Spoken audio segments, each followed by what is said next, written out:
says I'm live.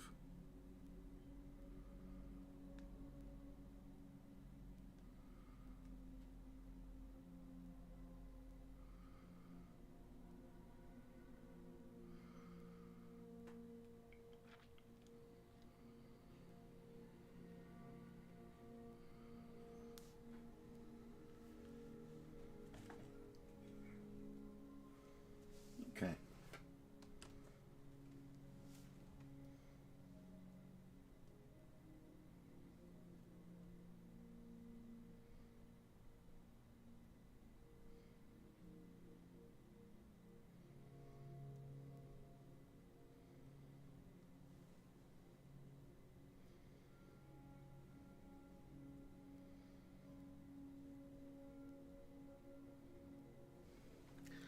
Hal.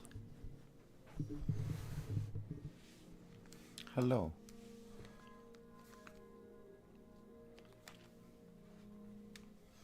How you doing? Besides being very exhausted, I'm sure.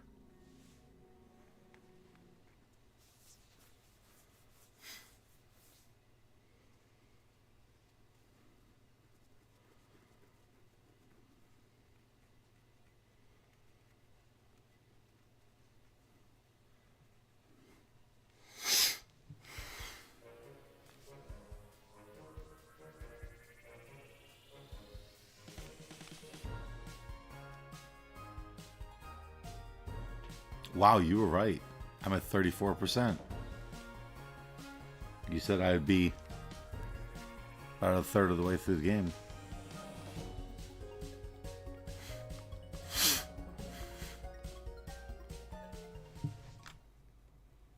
Larceny. Ah, yes. Hello? Is anyone there? Can somebody tell me why I've been summoned? Is the volumes okay?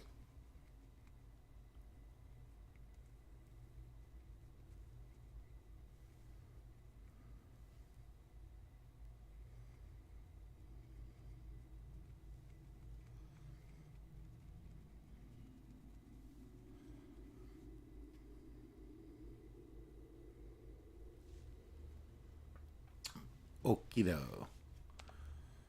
Lilith, guardian of the southern gate, step forward into the light.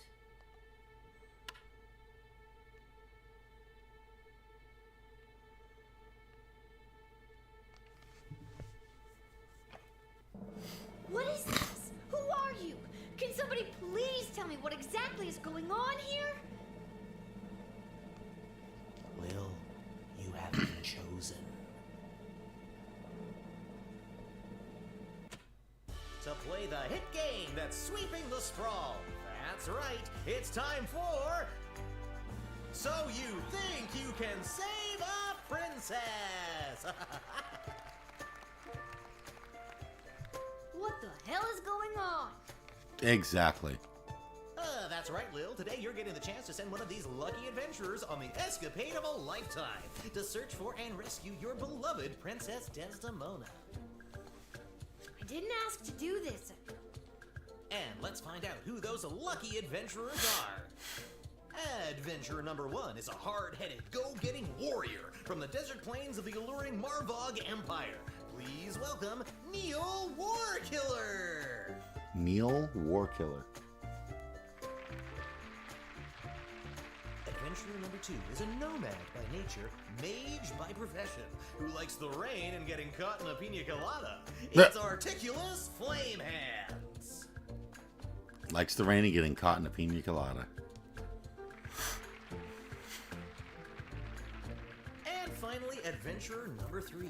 You might recognize this thief from their wanted poster. Wanted dead or alive for looking so darn good. Let's hear it for Perry Shoutson. Perry? I can't do it right now. My voice has been really bad lately.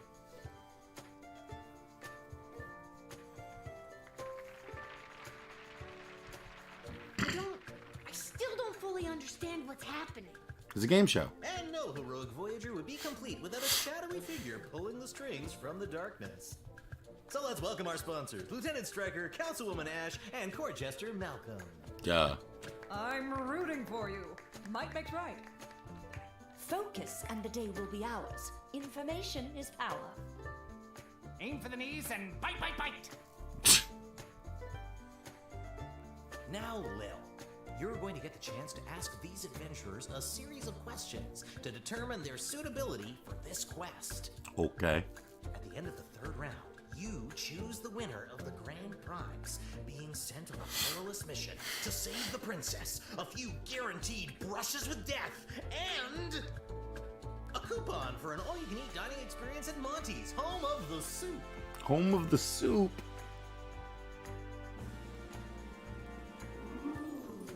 Yeah.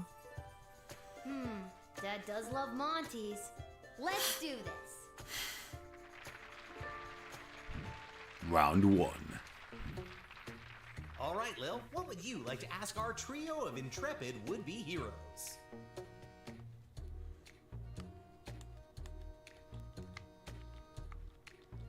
Give me their origin stories.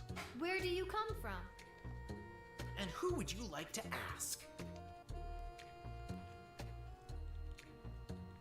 Perry. Born in shadows, deep in the caves below the mining city of Mosh on the outskirts of Petrarch. I grew up in darkness. In fact, the first time I saw daylight was last Thursday. I don't need to tell you what a surprise that was. Who knew colors were so colorful? You can ask another adventurer if you like. Absolutely, I want to know all of their... My origins are rather humble. My father was a chamberlain in the court of the dread King Vlad Invictus of Caladar, and my mother owned an exotic pet shop in the Duchy of Scarborough. They had 50-50 custody, but I was disowned by both as my magical prowess became apparent. Oh. Soup. Oh, okay, I can only ask 2. And your second question is?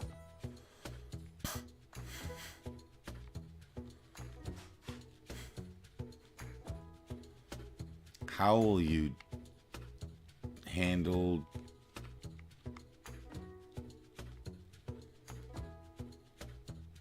your perfect first date? Let's say you save the princess and she falls in love with you.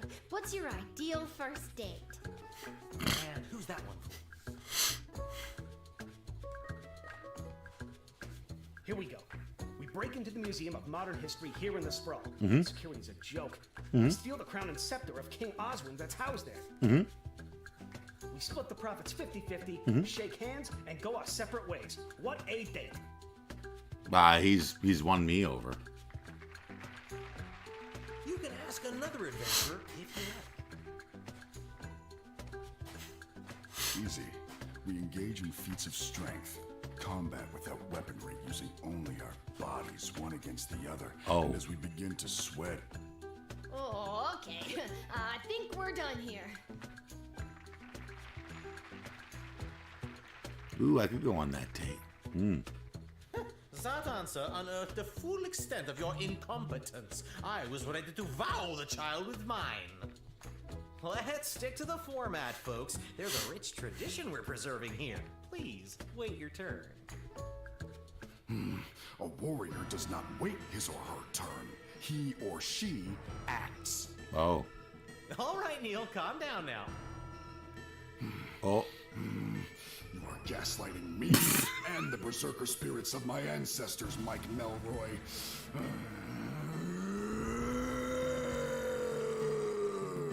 Oh. Uh-oh, looks like the warrior has entered the heightened state of berserker mode.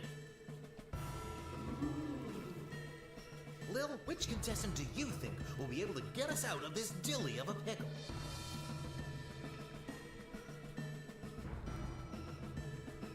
Perry. Don't look at me. Or you can try, but I'll be out of here. Smoke bomb. Blood rage. Oh my god, you killed Lil, you. Oh. I died.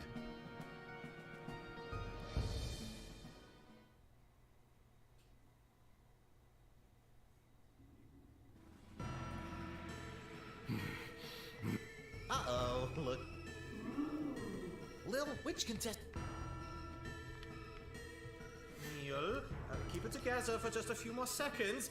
Lil, what's your favorite animal? The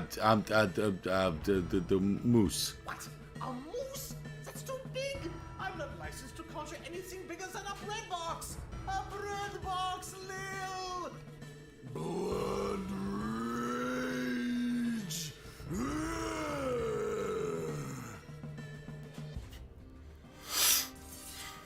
I died again.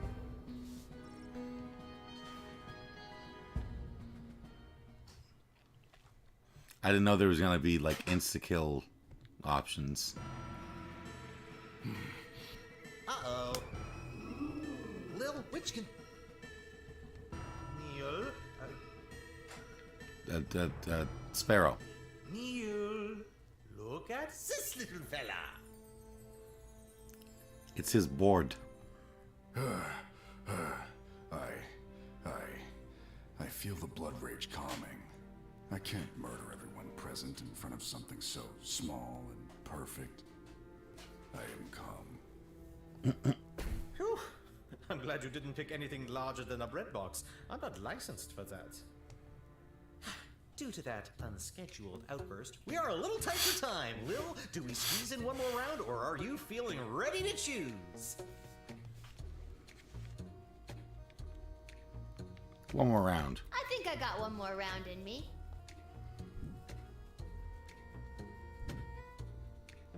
Lil, what's your final question going to be? You're having a dream and you witnessed your own death. How does that impact your morning routine? Yeah. And you're asking?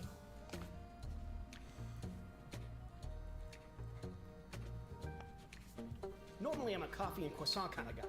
Nothing fancy, you know. But a dream like that, that's when I'll really splurge on breakfast. Pancakes, eggs, bacon, sausage, toast, French toast, the kitchen sink. Then I'll just take the rest of the day That last off. one sounds You gotta kind of have a gross. sharp mind. Can't let a thing like dream death throw you off your game. Yeah. You can ask another adventurer if you like. Dreams are a gateway into other realities. Death in a dream is your subconscious showing you how another version of yourself in a parallel universe has expired.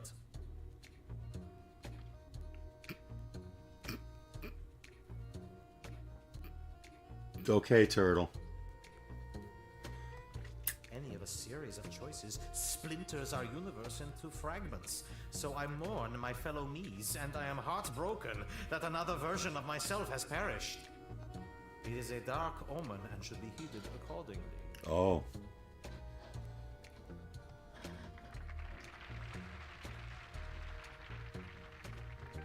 Okay. I'm now locked in my room. Uh-oh, you know Oh. what that means. I have no idea what that means. This is so stupid. You're stupid! That sound means it's time for the lightning round. We're gonna zap someone with lightning. Wild applause. Lil, please choose the adventurer that you'd like to see play the lightning round. All right, Articulus, are you ready for the lightning round? I am. He's just gonna get zapped with lightning. Yeah. Most impressive. I felt that a little. Well deduced that I'm an elemental mage, Lil. Yep, that wasn't a random lucky guess at all. I was hoping he was gonna like burn him to a crisp.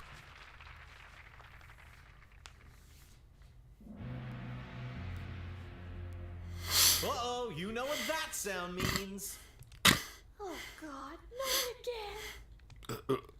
That sound means we are out of time. All right, Lil, now's your moment of truth. Who do you want to choose to rescue Princess Desdemona? Oh.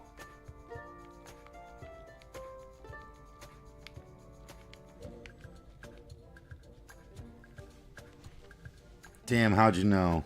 We've done that with the others, right? Oh, I can pick them too?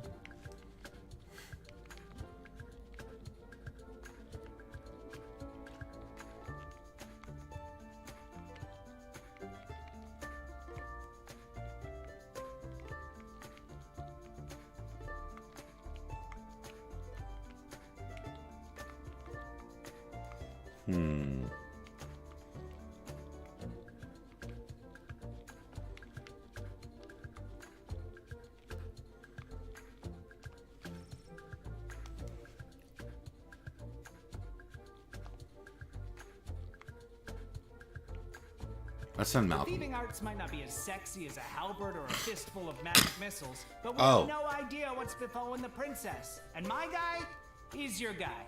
Okay, so it's just to get sponsorship. My adventurer stood up to lightning. Can the others do that? I'd like to see them try. Choose wisely. Choose my adventurer. Don't overthink this. My hero is by far the strongest and the most experienced in battle. A natural choice to save our dear princess.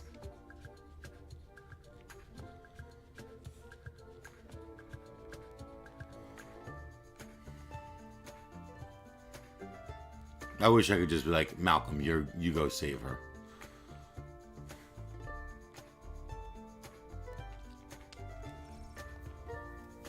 Ladies and gentlemen, humans and otherwise, the winner of So You Think You Can Save a Princess and proud owner of an all-you-can-eat dining experience at Monty's Home of the Soup is Perry Shoutson, the Thief. Hey, everything's coming up Millhouse. And that's all for us here today. Please help control the pet population. Have your gargoyle spayed or neutered. So long, everybody.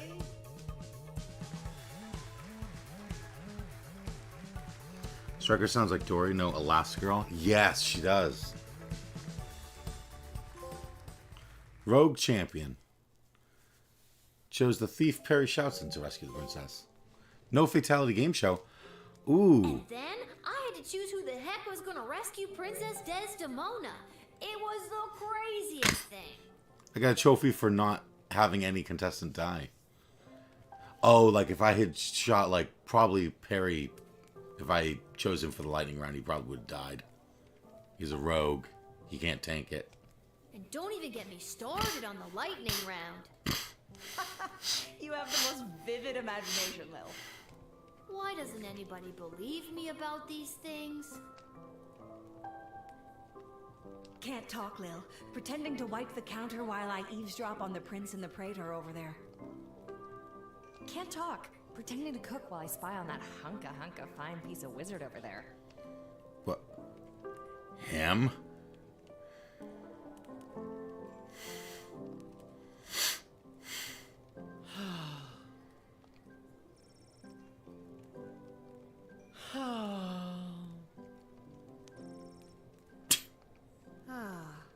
Is everything okay, Beverly?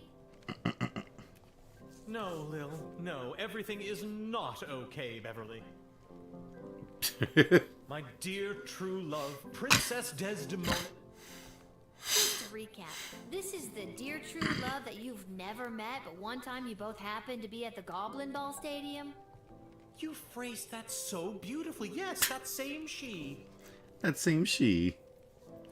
Didn't I deny Beverly's entry? I did. Wait a second. What about her, Bev? When I'd heard she'd vanished, I tried to get on So You Think You Can Save a Princess, but none of the advisors wanted me as their champion. Beverly, you're a janitor at the Goblin Ball Stadium. I have been freed. Never mind. Yes. Maybe you're right. Maybe a guy like me can't be the hero in my own life story. Mom always said I lacked that main character energy. Tell me what to do, Lil. Should I return to my job or go off to rescue my darling love? Oh, God. Risk it for the biscuit. What the hell? I say, go for it, Beverly. Risk it for the biscuit. Reminder that you're the only guardsman who doesn't suck. That's true. So we probably just walked to a different guard. And they went, yeah, sure, come on in. Pulled a Randy. What biscuit? It's a metaphorical biscuit. In this case, the biscuit is the princess. And you think I should risk what exactly? Risk your life, Beverly. Without Princess Desdemona, my life has no meaning anyway. That's so sad. Aye, indeed. And thus I will be off to find my destiny. Thank you, Lil, for everything. I just sent him to his death, didn't I? Don't mention it. Risk it for the biscuit. Okay. If you let him in, you'd know, but you'll find out later. Interesting. Salutations to you, little sister of this big, beautiful world. My journeys across this land have brought me here. I know. We met. At the gate? Whoa, I completely forgot. Gotta go easy on the Peace Blossom. Anywho, what did you want to talk about?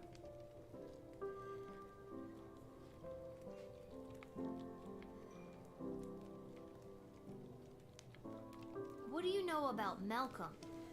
I have no idea what Malcolm's end goal is, and honestly, I don't think he knows Okay, either. it's the same. I think if he had his way, there'd be no... This dog-eat-dog man... He doesn't care about people. Under Malcolm, we would never... Anything else you want to... What do you know about Councilwoman Ash? Back when I knew Ash, she was already bitter, jaded, and afraid of anything she didn't understand. A true protectionist, looking to keep everyone in their own little box. If she had her way, nothing would ever change or grow, and eventually we would all look, dress, and think exactly the same way. Anything else you want to know about? What do you know about Lieutenant Stryker? Stryker has always lived in a world of black and white. There's good and evil and nothing in between. If you're good in Stryker's eyes, you get nothing. Left to fend for yourself, but free. But if you're bad, the hammer of the law is swift and brutal. Small offenses come attached to massive mandatory minimum punishments. You've heard of 3 strikes and you're out? As far as Stryker's concerned, it's 2 strikes. The strike you make and the strike she makes. Anything else you want to know about? What do you know about King Oswin? After King Oswin died, it didn't take long for would-be successors to start lining up. 3 in particular, a young headstrong counselor, a battle-hardened lieutenant in the Guard Corps, and the court jester. Although I don't know if anyone took him seriously or not. These 3 have been battling for control of the sprawl for years now. Well, what about the princess? She's next in line. True, but at the time she was just a kid. Now she's grown, but I fear that these outside forces are using her as a pawn. Anything else you want to know about? Do you really think war is on the horizon? Mark my words, little sister. The sulfur mines at Petrard have not been this busy in a generation, filling the air with smoke as they produce gunpowder and explosives. And the Marvog are sharpening their knives. How many ballets can there be? With a predator already established, this looks like training to me. Whoa. Even here in the sprawl, the power vacuum of King Oswin's death has everyone jockeying for position, threatening the internal balance of the entire kingdom. But then again, what do I know? Just an old wizard wandering from town to town looking for a little bit of joy to put in my pocket. Anything else you want to know about? This hat, it is not as fantastic as my previous hat. My journey, It continues.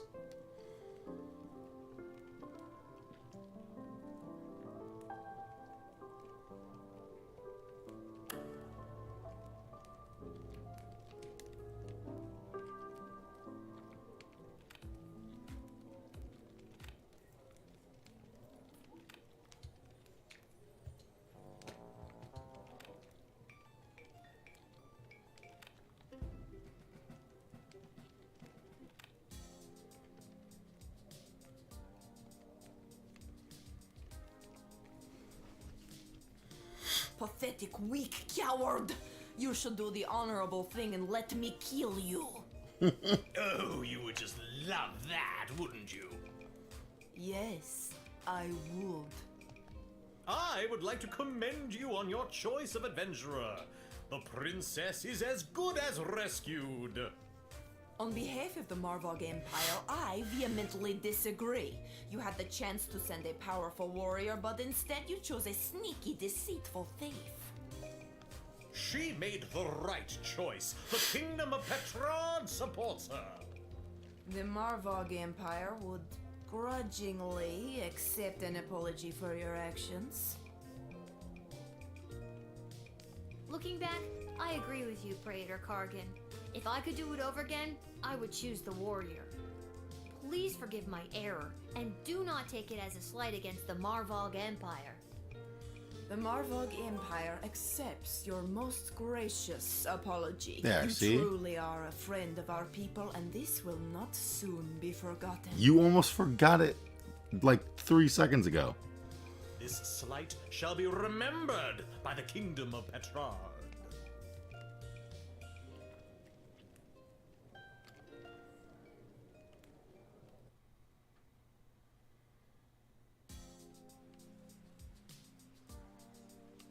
Hey, it's Garby Bunches. You've been at this a while. You should have enough cash by now to power up your arsenal. Take a look.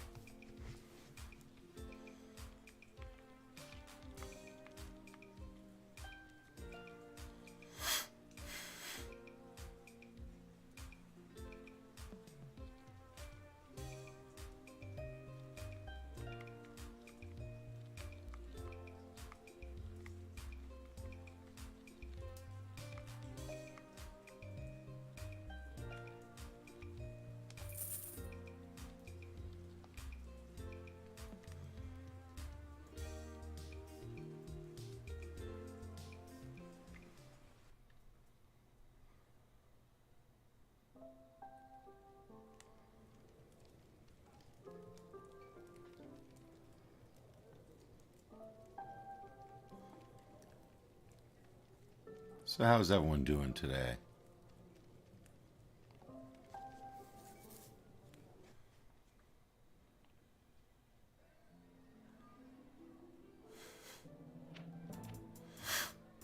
Oh yeah, I can go meet with the goblins.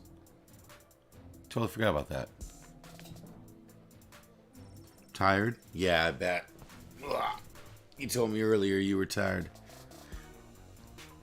Lil walks down a dark back alley to find a red door. She knocks, hears movement behind the door. Suddenly slit opens and she sees a pair of glowing yellow eyes peering out at her. Were you followed? What's the password?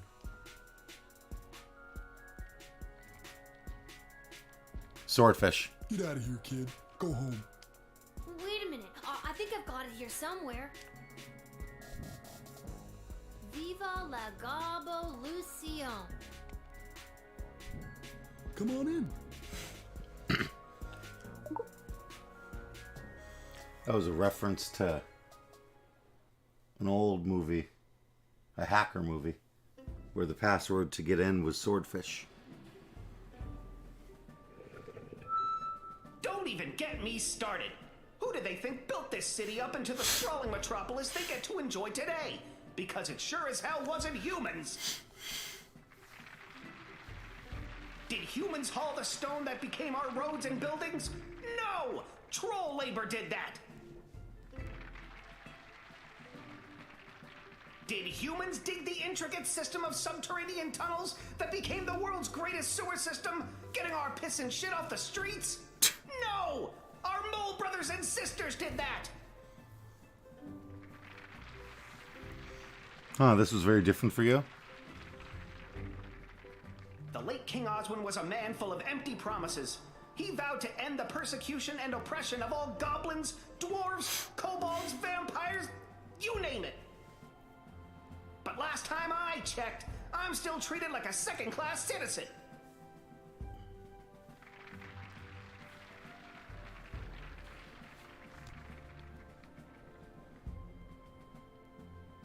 Oh, now you're going to wait for me to...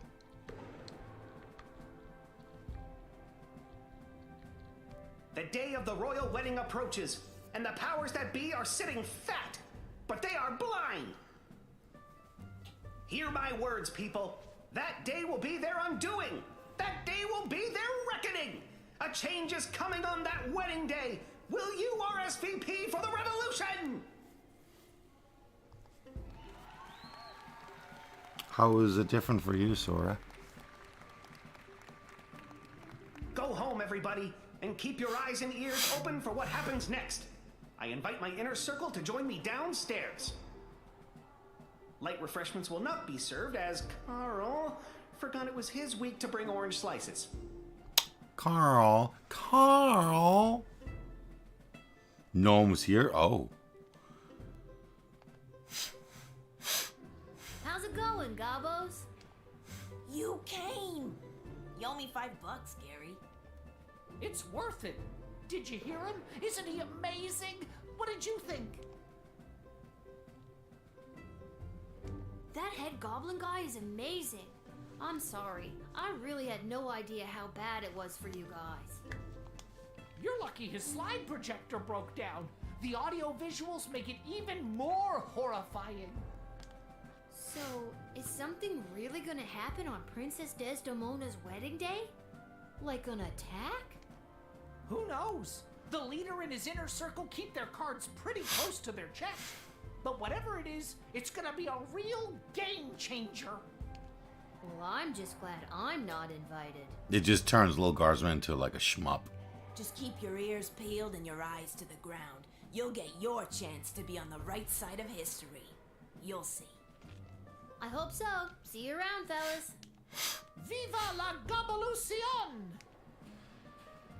Viva la Gobbolution! You're getting it.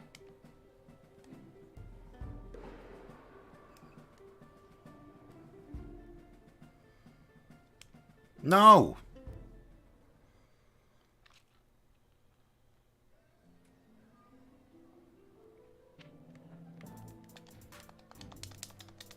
Okay, I guess I can't look at the bulletin board.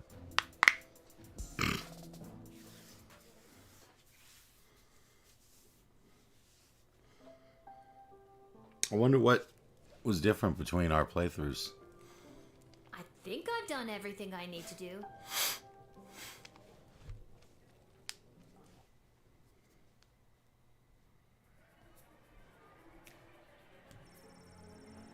Having discovered the hidden message, Great Uncle Jerry's will, Buffet ditched his cart of wilted produce and set out to pursue his dream. With the money he made off of the sale of his farm, he bought an old castle in a snowy little village in the mountains. There, he set up his chocolate shop.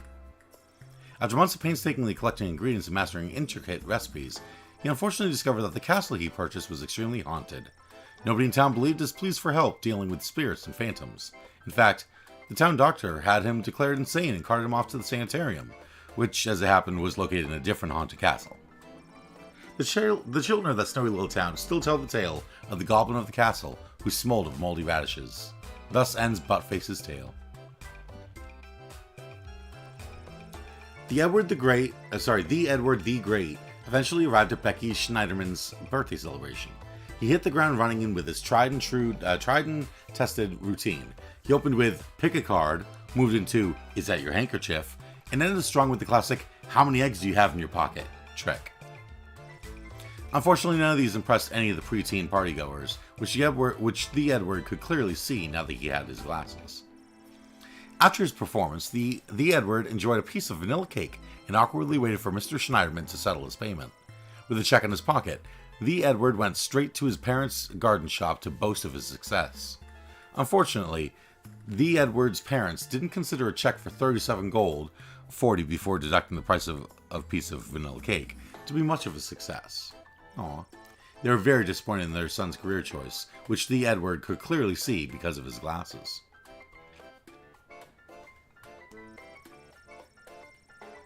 Oh, you put him in jail. Oh.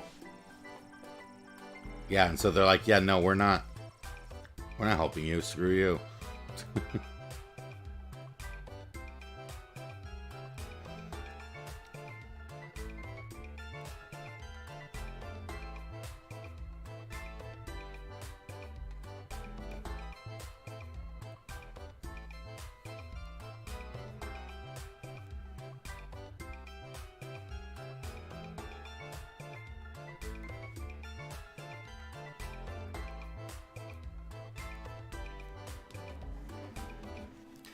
Gary and Julian were pumped to see you at the rally. They boasted to all their human friends that they not only convinced the small human to let them in, but they even got her to attend a Goblin Liberation Army rally. After you left, the GLA's leader pulled Gary and Julian aside to personally thank them for helping to bridge the gap between groups. This meant a lot to Julian, whose belief in the cause burned bright and hot. Gary, however, couldn't quite let go of his daydream of a world where he actually was a powerful mage, not just a goblin pretending to be one.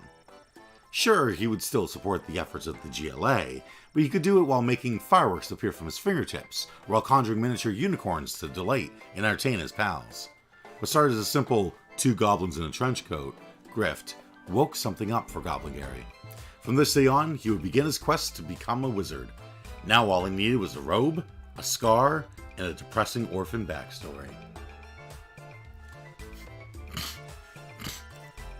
After stopping in at the Twisted Sister for a glass of his tipple of choice, Echo proceeded to head down to Pinhead's, the local bowling club on the Sprawl, where his team was playing for League Night, of course. Thanks to the calming effects of his particularly potent Peace Blossom, he was unstoppable, bowling a perfect 300. His team went on to win the league, and a commemorative photo was put up on the wall at Pinhead's to celebrate Echo's perfect game. Nice. Having lost So You Think You Can Save a Princess, Neil Warkiller fell into a barbarian depression and left the Sprawl. After a week of sulkily trudging across the countryside, Neil discovered a quaint farmer's market populated by elderly locals.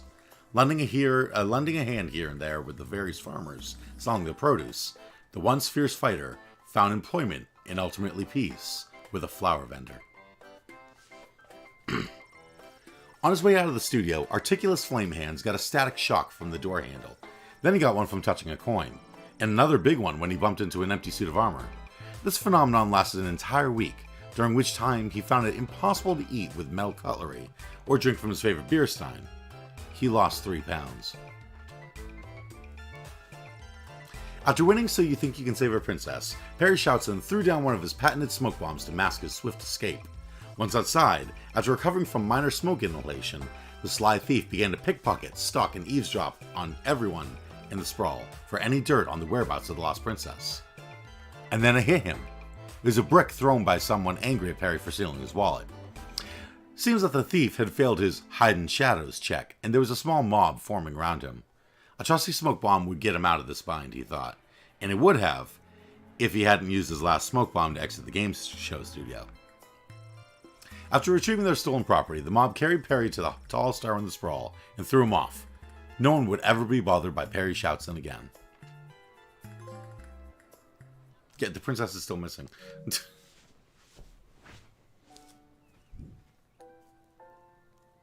You jailed them too? Oh my god, did you jail Buttface? Rise and shine.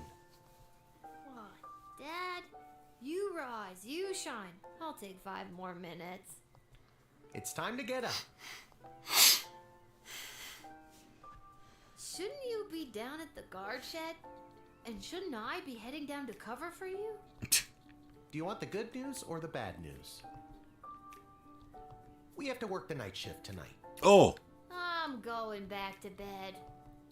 No, you're getting out of this house and taking some time to yourself today.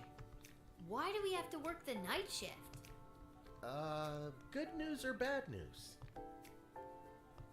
Apparently you didn't pick the right person's champion for the rescue mission. Oh. Whatever that means. And they're punishing you for it. And I won't be able to cover for you, because I'm also working the night shift at the East Gate. Okay, and what's the good news? There isn't any. I guess it was just bad news this time. Who's punishing you? No one. I work the night shift a couple times a week to help us get by. Oh, Dad, I didn't know that. So, I guess you could say the economy is punishing me. That and inflation. If taxes keep going up, I might have to get a 3rd job so we can keep affording things like your little doohickey here. Wait, don't touch that! Oh. Whoa. What just happened? Do you want the good news or the bad news? Both are. I don't know. Do you feel okay? You stole his rice? Oh. I feel fine, sweetie. No need to look all blurry about it. Now you get out of here and enjoy your day off. But don't enjoy it too much. You have to work all night, remember? Okay, I'm going. Just try not to operate any heavy machinery until I get back. I should probably check in with Dr. B and make sure my dad isn't radioactive. Now you get out of here and enjoy your day off. But don't enjoy it too much. You have to work all night, remember?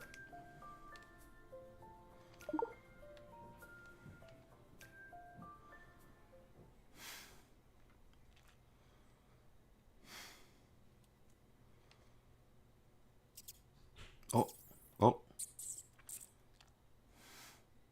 Oh, God! The rat problem is even worse than I thought. We eat all of our meals here. She gags.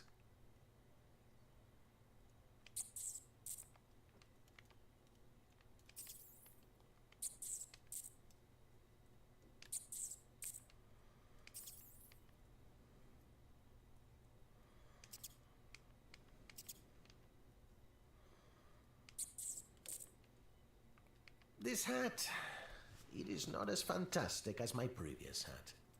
My journey, It continues.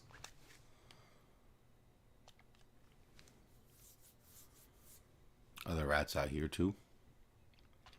Oh, rats. There are not. Oh, I'm not controlling it. Isla, Simon, Lamont, how's it going, guys?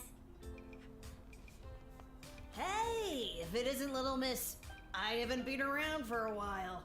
Where you been all this time? Hayner, Pence, Olette. Not around. I got what every kid fears they'll get one day. Chickenpox? Worse than that, Simon. I got a job. What are you up to? Well, you just missed the rock throwing portion of our morning. Sadly, we chucked the last rock in the alley over the fence. Next, well... We were thinking of seeing if we could get our mitts on some of the cool stuff that Garby guys got over there. They look like magical toys, basically. I have to use a bunch of those for my job, and even though they look like a barrel of laughs, they're serious business. I have so many things to say about the chickenpox line. Come on, Lil. For some reason, the world is basically treating you like you're old. Work your magic and score us some sweet loot. I'm not sure if it's a good idea, but I'll talk to Garbanzo over there and see.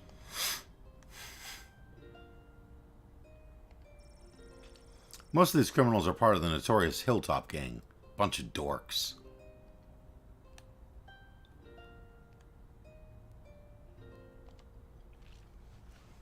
Hi, Lil.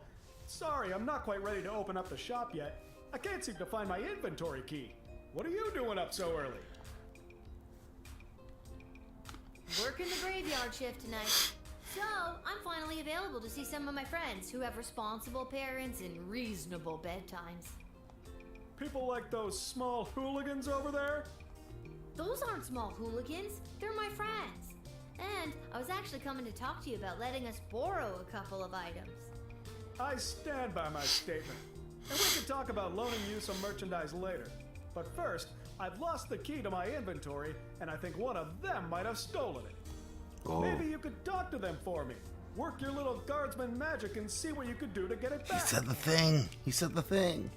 On it.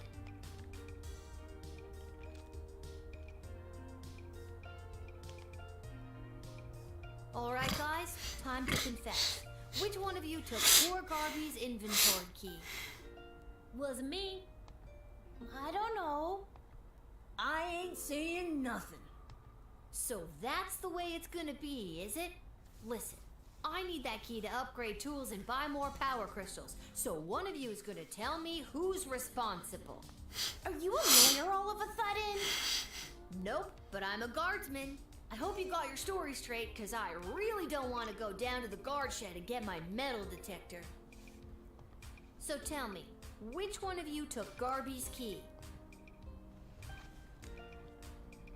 It was Simon. Blech. Between you and me, I saw Lamont poking his big, dumb handsome nose that sits in the middle of his gorgeous face all around that booth. It was probably him. Oh, he's such a bad boy, but also... What does Simon say? I've never brought this up to the group before, but I think Isla is a kleptomaniac. I always see her taking things out of Lamont's backpack when he's not looking. But also... I could make up my mind now, or dig a little deeper. Okay, maybe Isla isn't a klepto, but she did go through his bag just before you got here.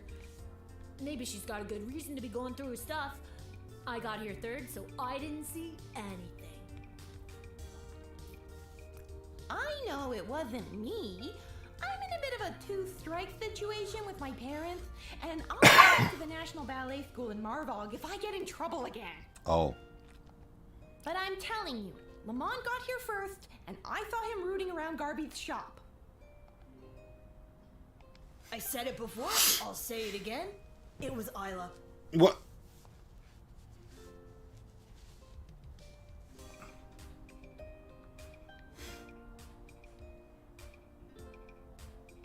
So, did you figure out who took my key?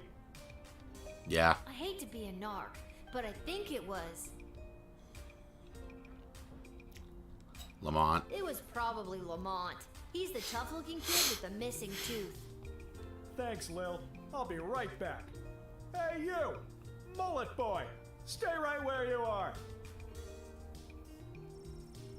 Garby isn't smart, or strong, or fast. By the time he reached Lil's hooligan friends, they had run off. But Lil had been correct and startled. But Lil had been correct and startled. Lamont dropped the key as he fled. Ugh, got the key back. And those hooligans ran off. It's a win-win. Now my shop is ready to open. For helping me out, I'd like to offer you some gold to upgrade one of your tools. Or load up on crystals. Whatever your Lil heart desires. Dang, okay. I need one more crystal.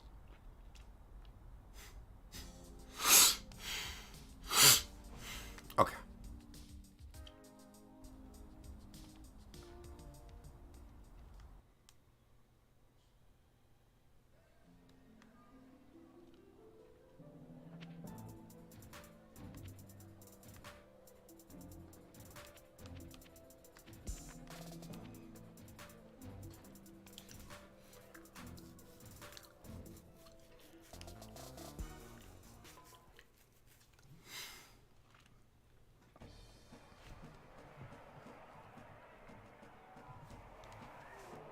You switch sides.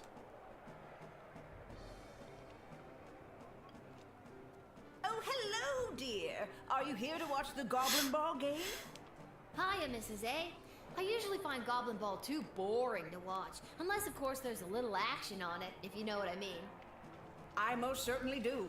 I've got this month's pension check riding on a sure thing tip that's gonna pay out big time. You sure seem confident, Mrs. A. Care to share that tip with this underage gambler? Your father wouldn't be pleased with me, but I'll tell you what. Since I really bet the ranch on this next game, I don't have any gold left to buy my snacks. Would you be willing to help a little old lady buy a large hat made of nacho chips with melted cheese sauce on top? Mom just can't enjoy the game without one.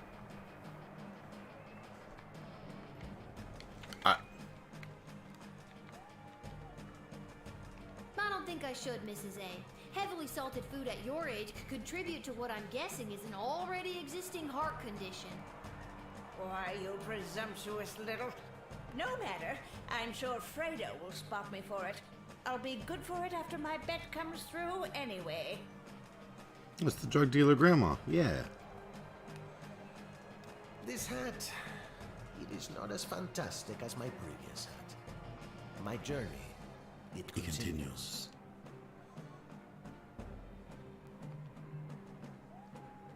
Step right up, one and all, and win some money on the Goblin Ball. Hello again, Fredo. Again? I've never seen you before in my life. But I placed a bet with you on the last game. Doesn't ring a bell. The Kalidar Lightning game against the Brawlers? I won some money. Okay, if you say so. Person I've never seen before. Anyways, you want to make a bet on the game? Here are the teams at play, kiddo. Which one do you want to hear about? Ah, the home team. People either love them or they hate them. Me? I'm indifferent. But with the princess missing, the kingdom could really use a win right now. Nah, if only those bums would get up off their behinds and show a little hustle every now and again. Great team, though. Are you sure you want to bet on them? Here are the teams at play. This team went under a major rebranding and hired a whole new set of eager rookies. They're fast, but lack the muscle mass that some of the more seasoned teams have. Let's hope the starch in those new uniforms doesn't slow them down too much. You sure you want to bet on them? Here are the teams that... Nah. How much you looking to gamble? We'll do... Oh, I've only got 30. Why do I only have 30? Did I just get more money from... And then I spent it.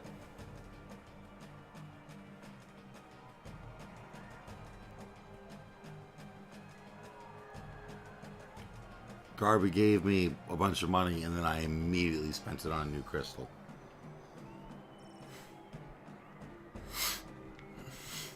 All right, kid. You bet. Let's watch some Goblin Ball. What an embarrassing series of unfortunate accidents for the Sprawl Brawlers. First, Jorbala Pepstein failed to barrel roll out of the way of the Marauders' lightning-fast defensive line. Then, the dynamic duo, Edie and Audrey O'Goblin, only shaved 12 of the 14.7 seconds off of the time the Brawlers needed to open the Diamond Snorf's cage.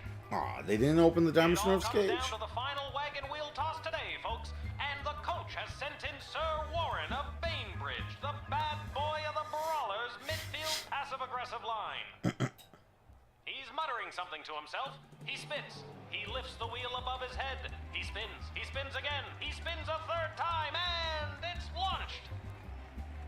The Marauders' weather wizard can't touch a throw like that, and it's through the post. Hey! The Sprawl Brawlers win.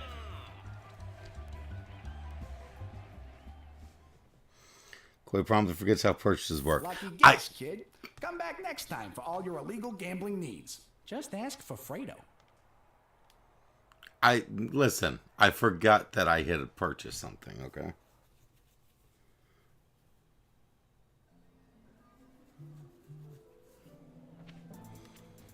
Let's go check in on Malcolm.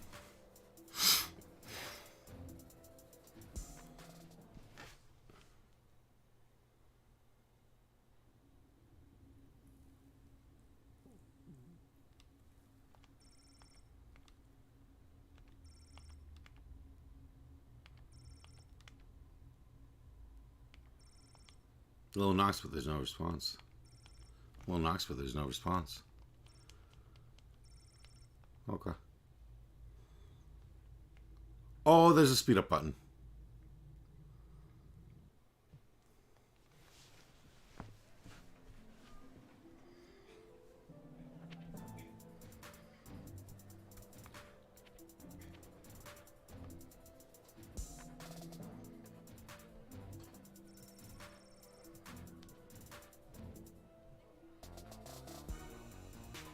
The entrance to the dig site is closed, but there's a note. I've convened a meeting at the Mages Guild. The dig site is closed for the day. Dr. Marquess Beatrix von Matterhorn. Well, that's just great. What am I supposed to do now? I guess I could go back in time to when she was here.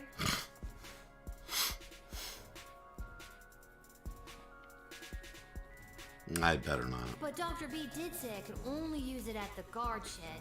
Maybe that's why it's on the fritz? I better just get to my ship before this thing explodes.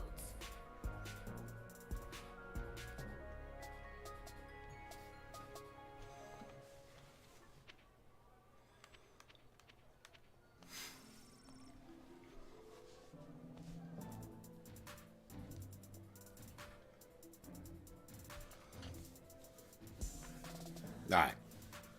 Let's do a night shift.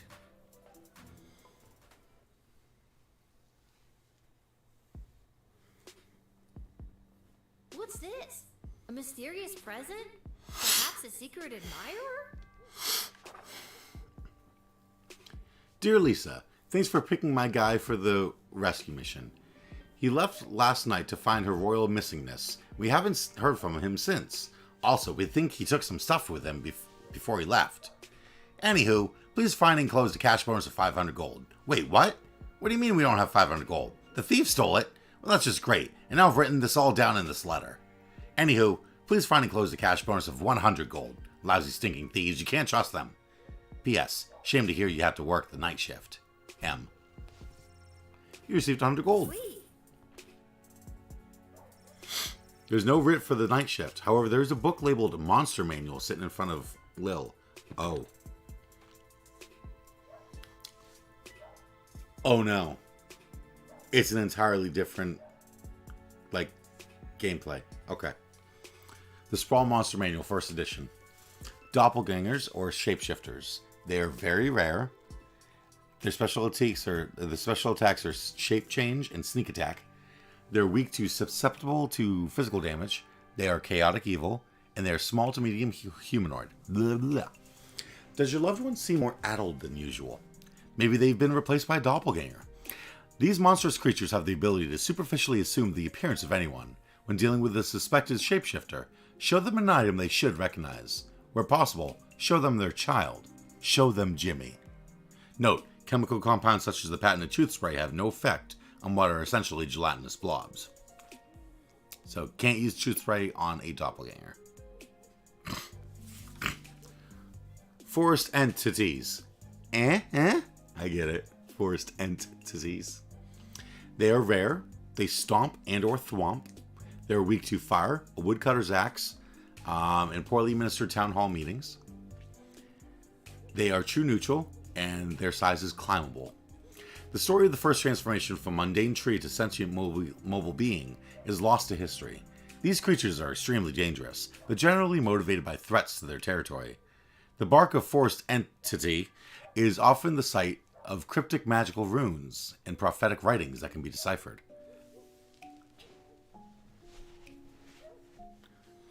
And the joke is that a living tree is called an ent. Yeah, time to play D&D. I'm excited. Goblins, very common. Special attacks, none. Weaknesses, susceptible to physical injury. Their alignment is varied, their size is small. When the great expansion of the Sprawl was undertaken by King Osmond I, and then his son, King Osmond II, goblins participated as laborers and artisans in the city's construction. In recent times, various crimes and misfortunes have been widely attributed to this group, leading to their decreased presence in public life.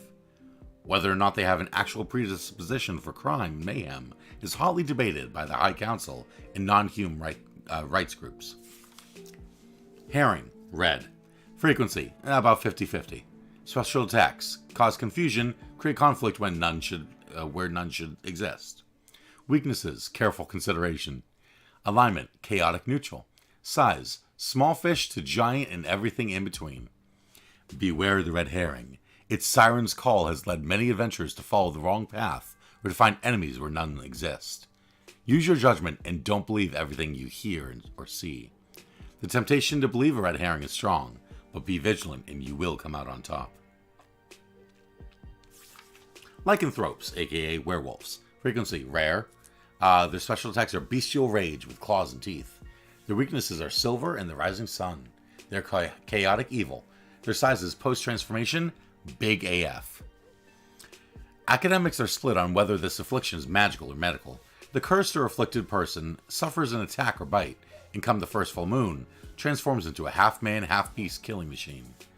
In most cases, the individual remains blissfully unaware of the transformation, but in some cases they know and desperately seek asylum to save their loved ones from their dark passenger. Mole people are common. Their special attacks are digging and biting when provoked. Their weaknesses are daylight, non-fatal. Their alignment is varied, often true neutral, and their size is small. Long ago, a subset of humans and elves carved out a life lived underground. This evolutionary branch began to change to accommodate their new existence. They became smaller, relying more heavily on their sense of smell and hearing than their soon underdeveloped eyesight. In addition, their hands and fingers became more claw-like because of the digging. While considered disfigured and even monstrous by some, please do not persecute the mole people. They are not to be punted. After all, without mole person labor and digging know-how, the sprawl wouldn't enjoy the world's greatest sewer system. Necromancer. Rare. Their special attacks are raise undead and miscellaneous spells. Their weaknesses are their egos. Their alignment is lawful evil, and their size are all bodies or beach bodies. Okay. Magic practitioners who have broken their codes and oaths and turned to the forbidden arts. Although not illegal, they should be discouraged from entering the sprawl. Note, the Mages Guild would gladly welcome a fallen wizard who's seen the error of their ways back into the fold. However, not one has yet chosen to give up the dark arts once they've tasted that sweet, sweet necromancy. And vampires. Frequency is common. Special attacks, change into bat, hypnosis, flight, dental peculiarities. Weaknesses, sunlight, UV, garlic, counting bags of small grains, wooden stakes. Oh, we're bringing up that old thing. Yeah, apparently, vampires, if you were being attacked by a vampire and you didn't have any garlic and it was nighttime, no wooden stakes around, no running water, what you could do is you could grab a bunch of shit, like a handful of coins or a bag of rice or something, and throw it on the ground in front of the vampire. Because they are compelled to count. And so they would have to count every single coin before they could come after you again. Which is why Count Von Count is a count. And why he counts. Alignment, usually evil, but best not to judge a book by its cover. Size is human-sized. I'll probably have to get going now. I should get some work done before the day is over. We'll watch a VOD though. See ya. Thanks for popping in. In centuries past, vampires were the stuff of myths and legends, sticking to the shadows and covering up their ghastly deeds in order to remain hidden from polite society. Recently, as a result of the powerful vampire rights movement led by goth rock icon Vlad Extreme, vampires have come out of the closet, and many have become productive members of society. Alright, so I have to look out for doppelgangers. Ents.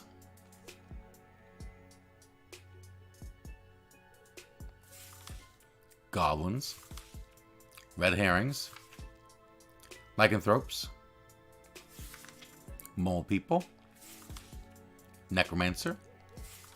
And vampires.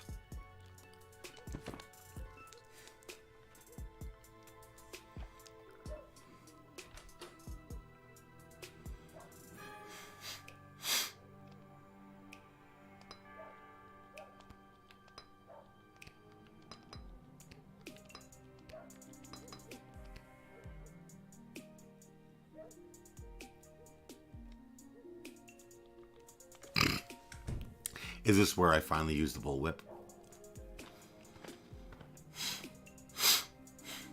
Good evening, child. I have not seen you at the post before. Oh, I am new. Yeah, you know how it goes. Drew the short straw this time. Burning it at both ends, you know. Just gotta keep on trucking through. I hear you. Working the graveyard shift myself. Yeah. You said it. Can you let me in? What did you say your name was, sir?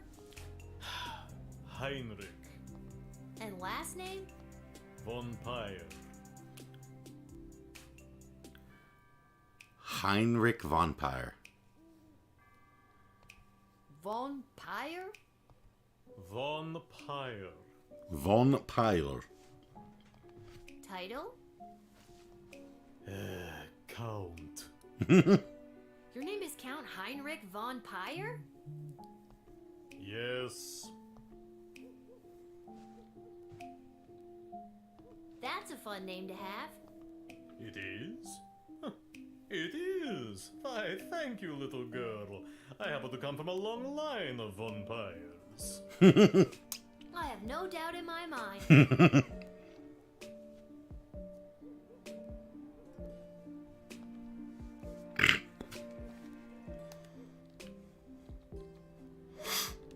What did the book say about vampires? Usually evil, best not to judge a book by its cover.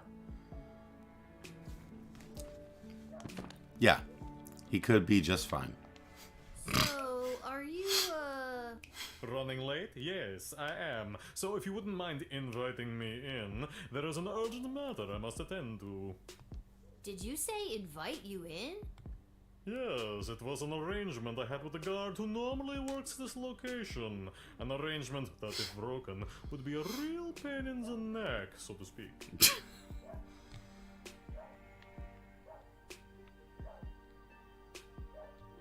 Okay, but why do I need to invite you? It's just a nice thing that people do for people. Wouldn't you like to be invited into places? I guess I would. See, it's a perfectly reasonable thing to do.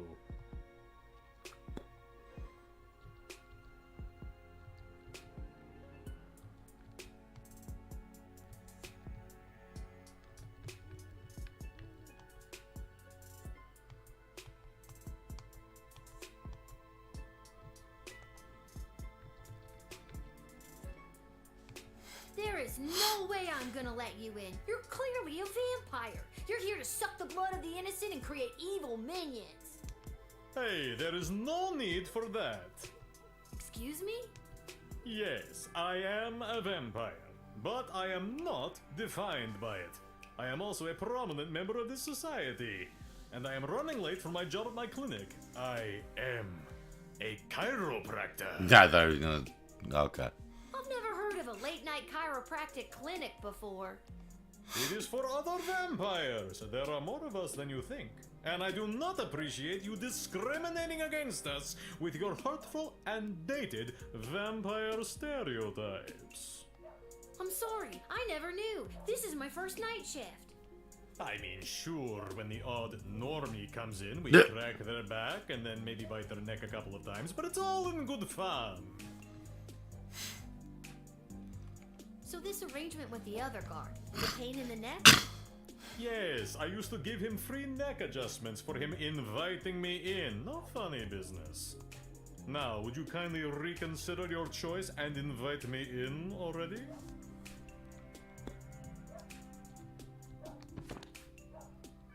Oh, it's just the same. Okay.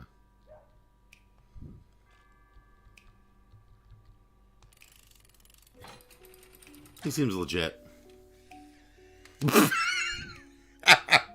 Oh, that's good. I didn't even think of that. Would you care to enter the sprawl? I do not say blah blah blah. Why, thank you for the lovely invitation. I accept. Thank you, little girl. Until the next time you work the night shift. Hopefully that's never. Have a good time in there. You let him in? He's clearly a vampire. I don't care what he says he does for a living. He's undead. Now I got 3 stars for that. That's good. Hey, it's the Undertaker dude. Little girl, there isn't much time. You must send me to jail immediately. I pray you don't make me explain any further. We haven't the time. I feel like I've seen you before. Did you go to a funeral for a cat recently? Sprinkles! That vile beast of a feline. I am certain that cat cursed me and turned me into the monster I am today. Okay.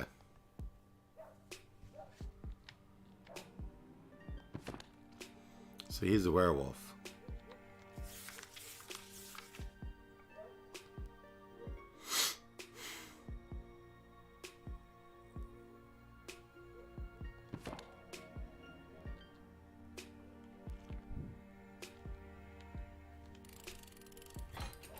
That's what he wants.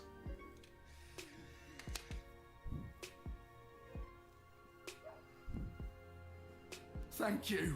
Bless you, child. The world is a safer place now. I really hope you get the help you need.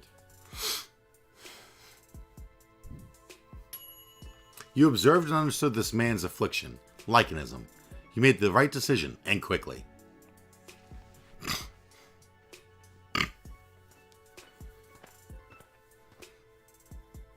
Oh my god. No, little one. Not a god, just an incredibly handsome mortal. People make that mistake all the time. It is I, Prince Phineas, heir to the throne of Petrarch. Incredibly handsome? Really? 11 out of 10, baby. Barf. Do you have anything to declare? Please say no and just go about your business. As a matter of fact, I do.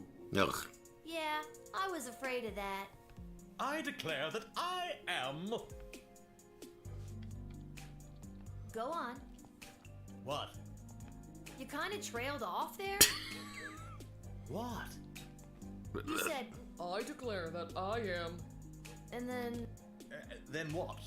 What? Okay, and I feel like I'm gonna regret asking, but what have you been doing tonight? What do you want me to say? Milkmaids? Or what I've been doing with the milkmaids? Well, we've come this far. What have you been doing with the milkmaids? I got thrown out for trying to stretch a single into a double. I just feel sorry for you, man. Don't pity me, little one. I am a crown prince of the realm. A sad one. Aren't you here trying to win the hand of Princess Desdemona? Well, sure I am, but when the Mages Guild throws a party in your honor, boy, do they know how to show you a good time.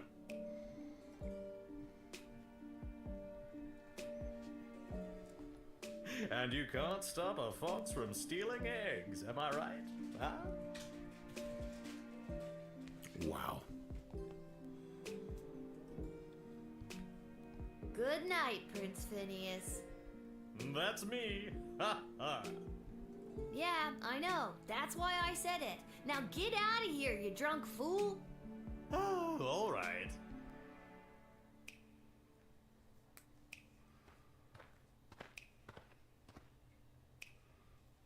Good evening, my dear. This is Abernathy. You're out awful late, especially with all these comings and goings about the sprawl. Oh, my stars! Would you look at the time? How the day does get away from you. I best be turning in.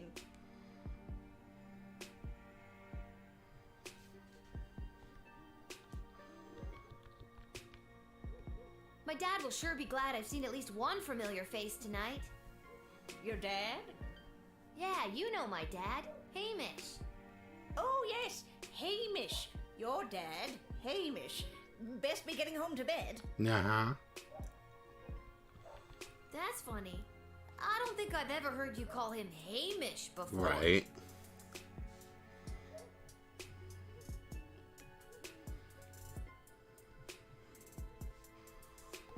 Yes, usually I call him your dad. No. No, usually you call him Shamish. Yes, Shamish. Best be getting home to bed.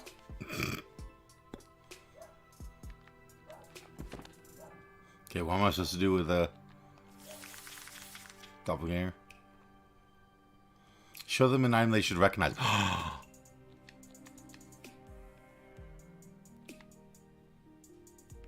I've been saving it all this time. Something is seriously weird here. Didn't I read somewhere about showing people something familiar? Does this do anything for you? Oh, yes. It is very nice. Thank you. That was one of your award-winning bonds, Mrs. Abernathy. You don't recognize it? Award-winning bonds. Don't you recognize it? You're not Mrs. Abernathy at all, are you? Get out of here, you lousy shapeshifter monster!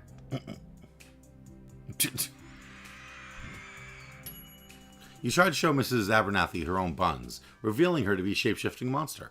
Well done.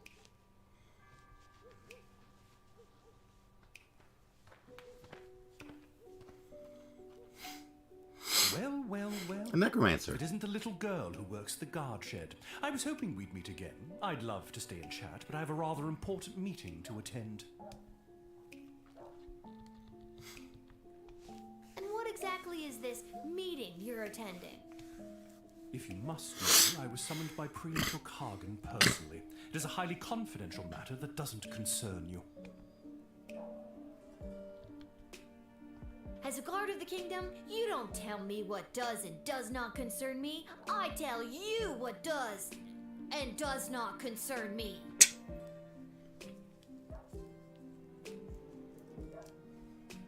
A backbone? Interesting. Foolish, but interesting.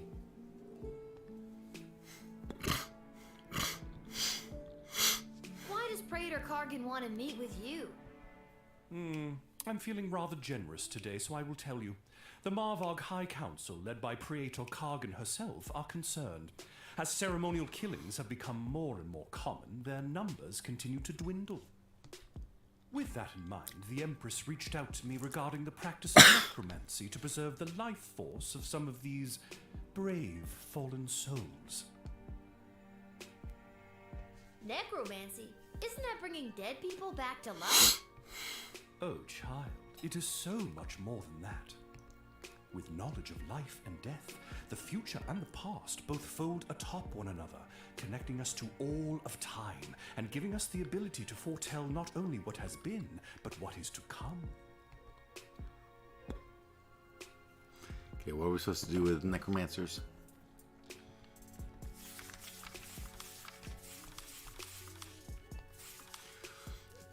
They're lawful evil. Magic practitioners who have broken not illegal, it should be discouraged from entering the sprawl. Mage's Guild would gladly welcome a fallen wizard who's seen the error of their ways back into the fold.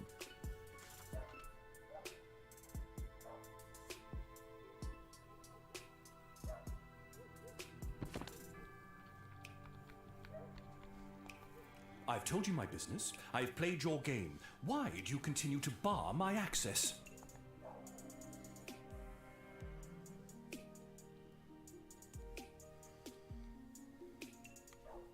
Yet another example of people in power doing their jobs and trampling the rights and freedoms of the citizenry.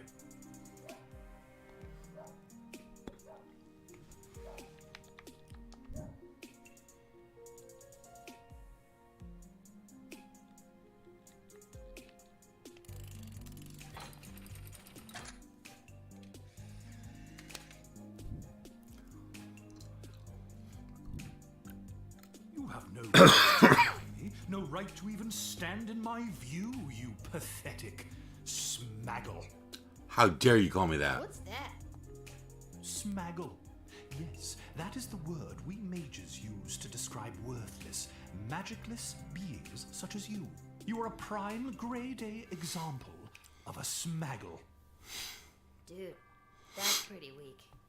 No, it is not weak. It cuts to the core. Nah, that's lame. Get out of here. The Praetor will know of your insolence, little one. You didn't let the creepy guy into the sprawl. That's got to be worth at least a pat on the back. I might have to apologize to Praetor again. Oh, it's an ant.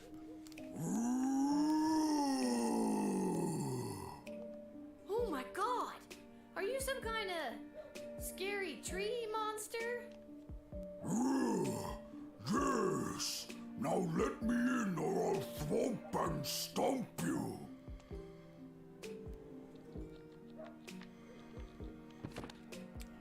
Aren't ants neutral?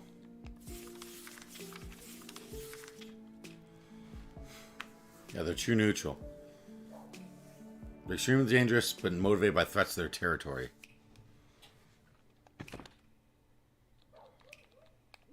And what business would you say you have in the sprawl this evening? Too many people come through my woods. Too many strangers stomping on our roots and throwing their garbage on us. Me and my brothers and sisters say no more. That must be really hard on you and the other scary tree monsters. Not all are scary. So if people coming through your woods is bugging all of your plant friends, why didn't they all show up? Why just send you? Plant friends got together and decided Scary Tree Monster should go. Scary Tree Monster was voted the scariest and strongest and can walk pretty well. His name is literally Scary Tree He Monster. was the one elected to stomp and thwomp. Seems like you have a pretty democratic way of figuring things out in the woods. Yes, but we must still be wary of the tyranny of the majority.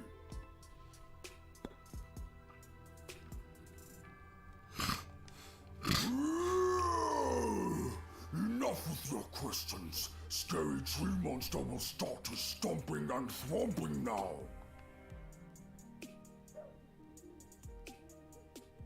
Okay, I didn't mean to upset you, big fella. Let's just take it easy, and I'll decide if I can let you in or not. No deciding. Just make up your mind.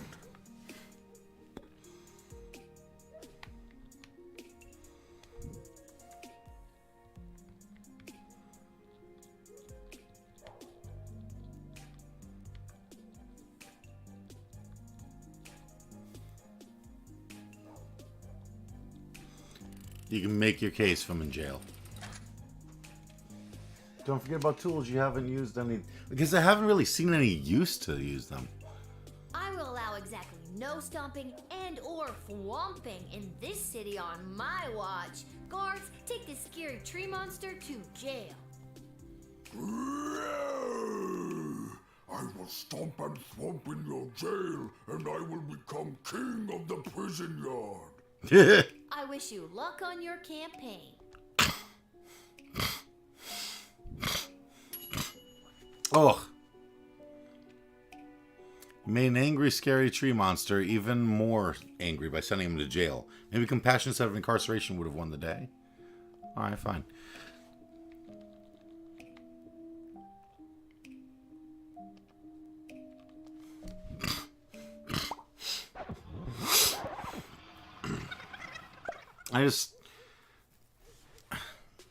I don't know. I can't think of any tools that could have helped with that. Oh my god!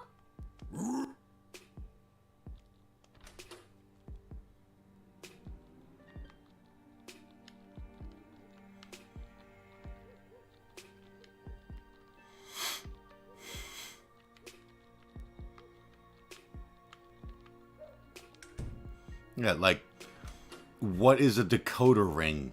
Oh, wait. He's got runes on him. Maybe the decoder ring is useful. I noticed you have something carved on your bark, but I can't quite make out what it says. Somebody called it on me when I was a sapling. It was a mistake. Mind if I try to read it? Okay. Okay. I don't think you understand the use of some of your tools. It's a bit obscure, but I want you to figure it out by yourself. Yeah. I forgot that it's got runes and that I can read runes with the decoder ring. It reads, to lodge all power in one party and keep it there is to ensure bad government and the sure and gradual deterioration of public morals. Does that mean anything to you? That was the words of person who came towards to write. I remember him, Mark Goblin Twain. Oh, hey. He was inspiring to Scary Tree Monster. Talked about how to make change in world. And was it through stomping and thwomping? No, it wasn't.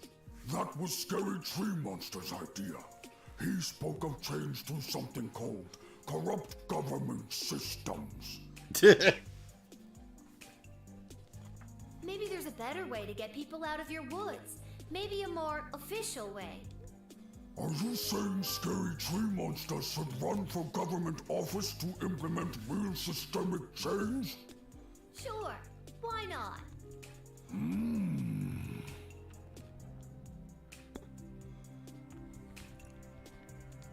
And what business would you say you have? Too many people. That must be real. Not all.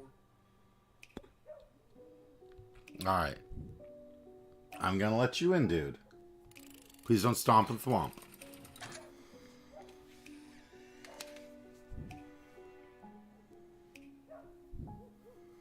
I believe in you, scary tree monster. I think you'll make a fine governor, or Congress tree, or whatever you end up running for. Thank you. Now all I need is a snappy campaign slogan. A vote for me is a vote for a tree? A little on the nose. Yeah, you diverted the life path of a violent monster toward a life of politics and public service. Vote Scary Tree Monster.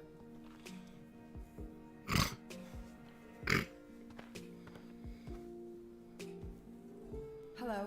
I wish safe passage through this gate. Can do. I'm just gonna need you to lift that head. Gotta see if you're human or elf or gelatinous blob. We've had all types tonight. I'm afraid I can't do that. I assure you, I am human. Now, please allow me safe passage.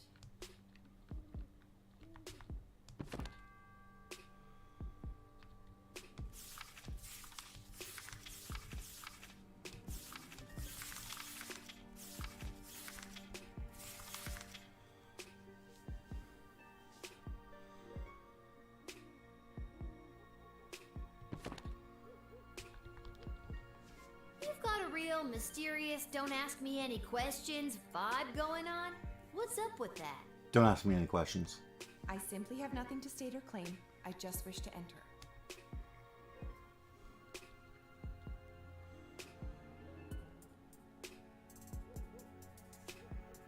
You know, I'd say you have a trusting face, but I haven't seen it yet. And you won't.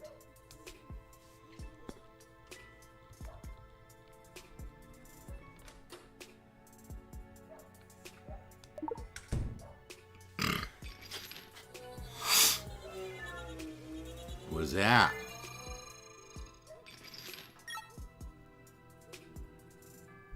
Whoa, what's with the neck candy? A little out of place for someone dressed so discreetly. My necklace is none of your concern. Oh. So you stole it? No. I did not steal it. Then it was a gift? Yes, from my mother. Yep. I wish I got a gift like that from my mom. Only thing I got from her was this hair. You can have it back, Princess Desdemonia. You know, I could Desdemona. in order to get you to tell me more about yourself, but I won't. I greatly appreciate that. Greatly enough to tell me who you are? No. Aw, you're no fun. That emerald looked like the real thing. Maybe I should call one of the higher-ups about it.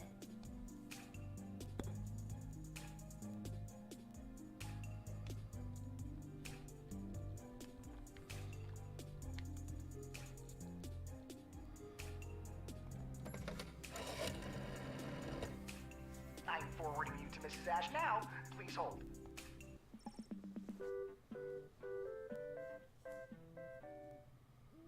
Lil, I've heard something about a necklace. Hello to you, too. Yes, the cloaked woman is rocking some serious neckwear. Silver chain, big green rock. That is the same necklace that the princess wears. Yep. Maybe the princess gave it to her as proof so that she could enter safely and relay a message to me. Let her in immediately and tell Travis he's fired. Why? Oh, I tell him that every night. It's our little game. Ta! I'm still on the call, you know.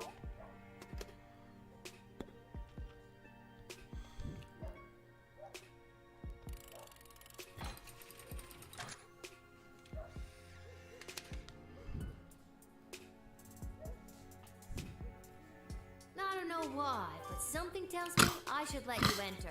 Maybe it's the necklace, maybe it's the nothing else you've told me about yourself, but I gotta follow my gut on this one. Thank you. The choice you made here today will not go unrewarded.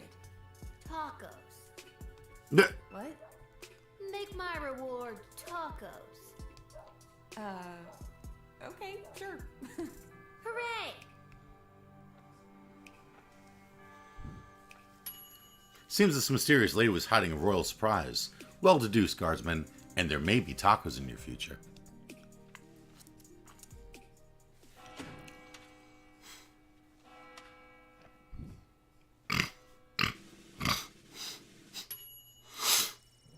Due to your good job performance, 3.67, you were paid 20 gold for the shift.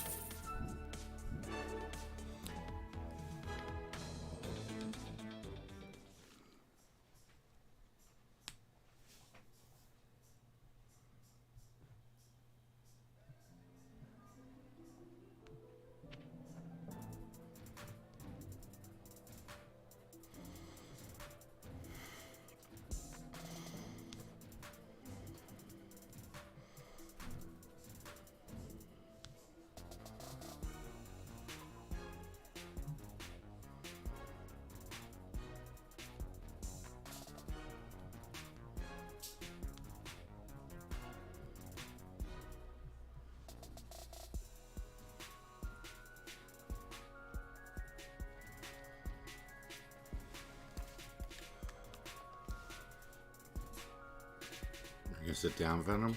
Or are you gonna scoot around?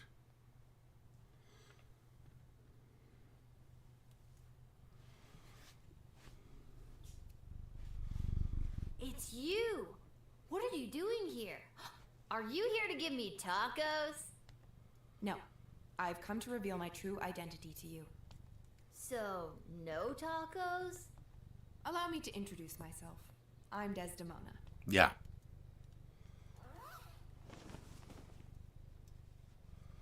Princess Desdemona? Oh my goodness. I'm sorry, is the game getting in the way of you getting some lovin's, Venom?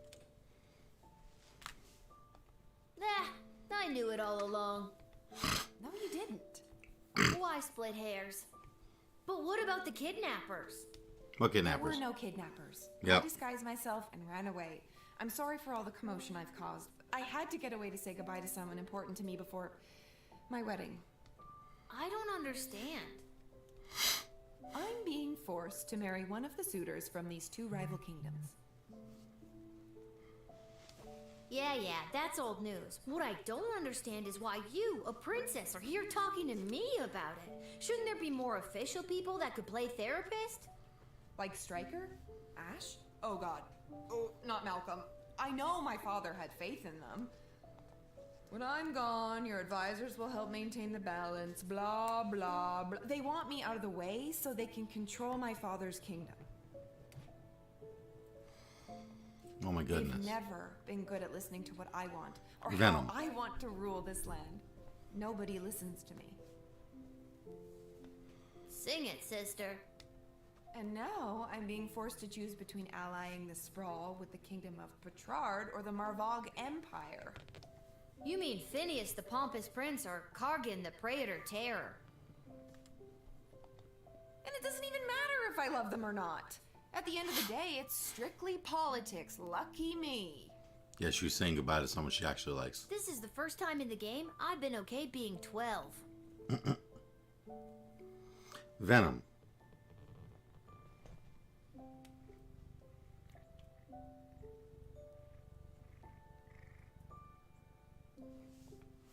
I just want to make the right choice. Tell me, Lil, what do you think of Prince Phineas? He's way higher maintenance than you seem to be. And he's an asshole. Nuff said. And what about Praetor Kargan? What do you think? I'd be lying if I told you I wasn't already planning my Halloween costume based on her look. She's strong, honorable. She's a babe. What's not to like? So if you were me, and you had the future well-being of the Sprawl in your hands, Who would you choose? Thank you for your honesty. I know my advisors have jerked you around, but I also know you don't always do what they say, and I like that. You remind me of, well, me. And you remind me of me too, if I was rich and beautiful and influential.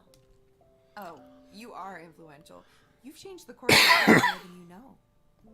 Don't forget beautiful. I am also beautiful. She rips off her mask. It's Dr. B. She's like, "Aha! You've been changing the course of history." The sun's coming up. I must go. I shall put my own heart aside and do what's best for the kingdom. Alliance chosen, Marvog.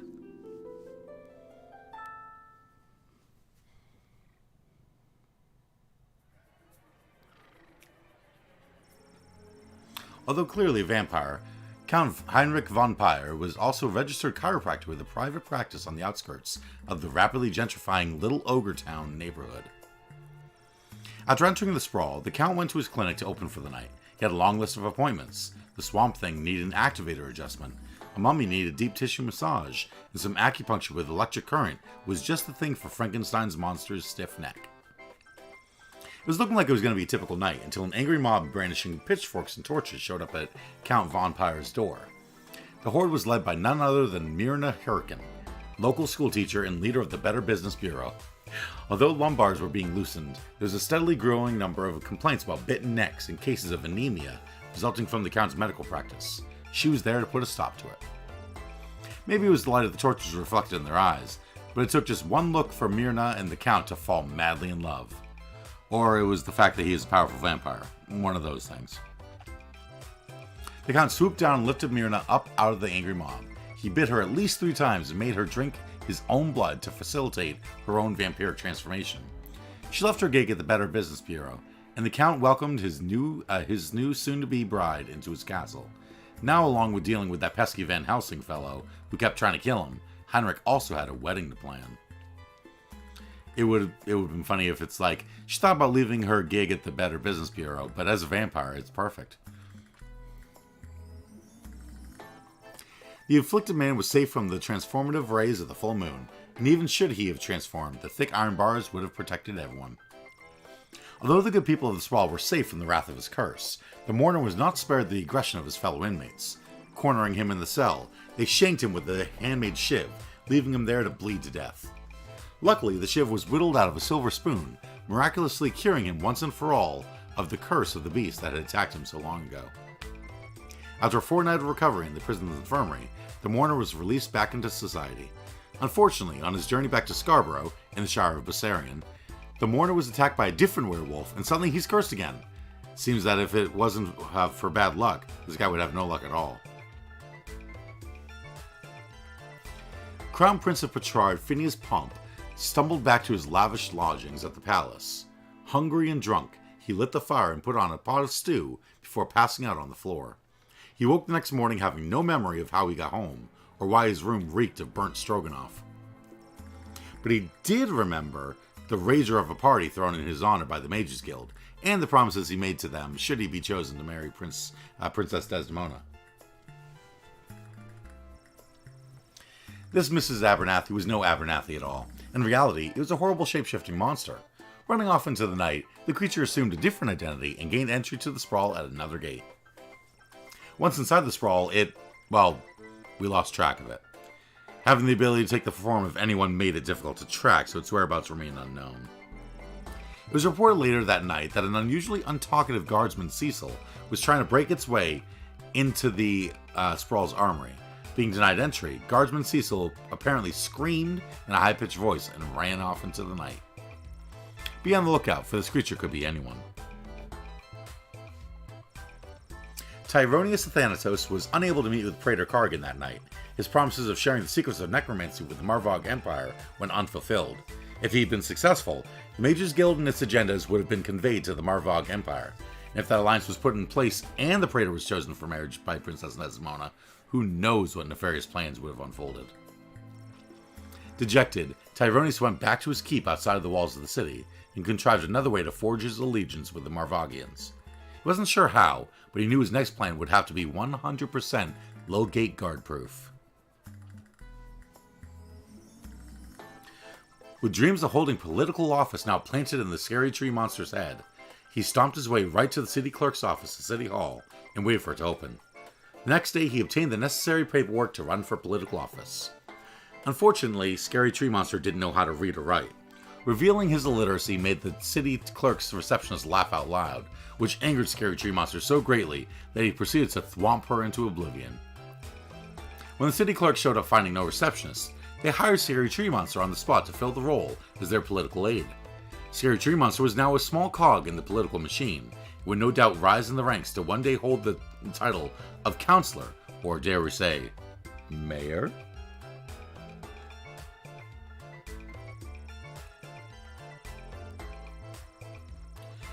When Princess Desdemona returned to the castle, she refused to answer any questions regarding her whereabouts. She immediately issued a royal decree to cut funding to any active rescue missions, and to put an end to the antiquated practice of choosing rescuers via flashy game shows.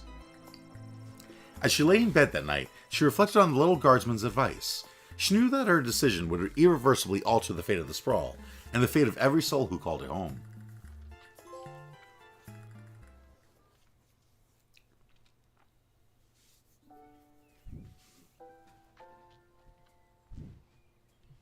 And although the princess has come home, she is still remaining quiet on where she was during her missing time, but frankly, I do not care. She's got that look at me, I'm back attitude, and it reflects in her style. You know it. She was seen You returning know to the it. castle rocking those possibly was kidnapped leggings, all while sporting a I might have just run away and ran out of money hooded cloak. What do you think she's gonna be wearing at the wedding? No idea, but no doubt it will complement her chosen spouse's home kingdom. That's right. Princess Desdemona has finally made her choice, and it's Praetor Kargan of the Marvog Empire. She made that I knew decision. it was gonna be them. It was the obvious choice from the get-go. So obviously obvious. So long, Prince Phineas Pomp of the Bertrard Kingdom. You just didn't make the cut. Bye! Bye. Bye-bye. See ya, wouldn't wanna be ya. Bye! Bye! Bye-bye. See ya, wouldn't wanna be ya. Bye! Bye! Bye-bye. See ya, wouldn't wanna be ya. Bye! Bye! Bye-bye. See ya, wouldn't wanna be ya. Bye! It just keeps going. Bye! Bye-bye. See ya, wouldn't wanna be ya.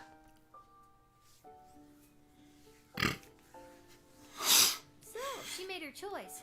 Her life is filled with intrigue, and I feel like I am now somehow intertwined with her fate's path. Oh well, off to go see what the gang's up to. Bye! Bye-bye. Oh my god. See ya, wouldn't wanna be ya. Bye! Bye! Bye-bye. See ya, wouldn't wanna be ya. There's a note from Dad. Dear Lil, here's some excuse why I can't work the guard shed today. Love, Dad. Back to the guard shed for me. Wait a minute, where's the chronometer? I always leave it right here. Uh-oh. Nope. Not in or under there. It's not in there. There it is. What's it doing under the bed? Spooky. I don't remember putting it there. Oh shit. Wait, what time is it? I don't want to be late. For a time machine, you'd think they could have at least put a clock on it somewhere. Bye! Bye-bye. See ya, wouldn't want to be ya.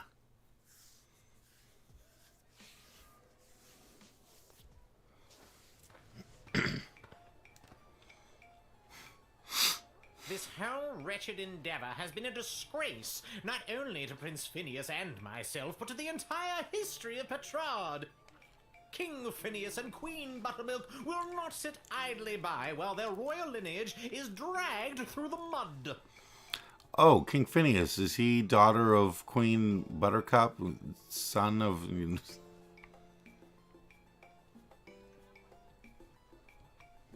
Well, you know what they say. You win some, you lose some. All's fair in love and war. Other cliche sayings. Keep your chin up, Prince Phineas. You'll find someone. Say what you will, your words and your sweet-smelling city will soon be drowned out by the musk of the sulfur mines of Petrard. I'm sorry, was that a declaration of war? May your home be exploded by a bottle of fine Petrardian fizzy. Well, that's not great. Alright, the Royal Writ. Excerpt from A Petrardian Book of Etiquette and Manual of Politeness. There's a general distaste for non-humans in Petrard. However, any formal event is elevated by the presence of elves. Delicate beauty rules the day when it comes to the meal. Remember this golden rule. Even in the face of total catastrophe, dignity. Always dignity. Excerpt from A Wedding Survivor's Guide to the Marvog Empire. This guest's senses were assaulted at one of their week-long wedding battles. Admiration was heaped upon people around me wearing war paint. The more hardcore, the better. The smell of meat and blood hung in the air. Their approach to food was utilitarian. It was treated mostly as an afterthought. Reports indicate a dramatic increase in secret meetings and rumblings of revolution. To admit a goblin is to be hit with a $40 gold fine. No exceptions. Wow. The wedding is almost upon us. Have your eyes open for vendors and artisans making their way into the sprawl for the big event. I'll be in my office if you need me. That Wakandan prince I sent all my banking information to finally came through with my share of the gold. Call me if you're in a pinch. Rich in friends and gold. Malcolm. Alright, so Petrard hates non-humans, but they do like elves. They find them fancy. Marvog doesn't really care about fancy food. And they do like war paint. If you let in a goblin, you're getting $40 gold fine.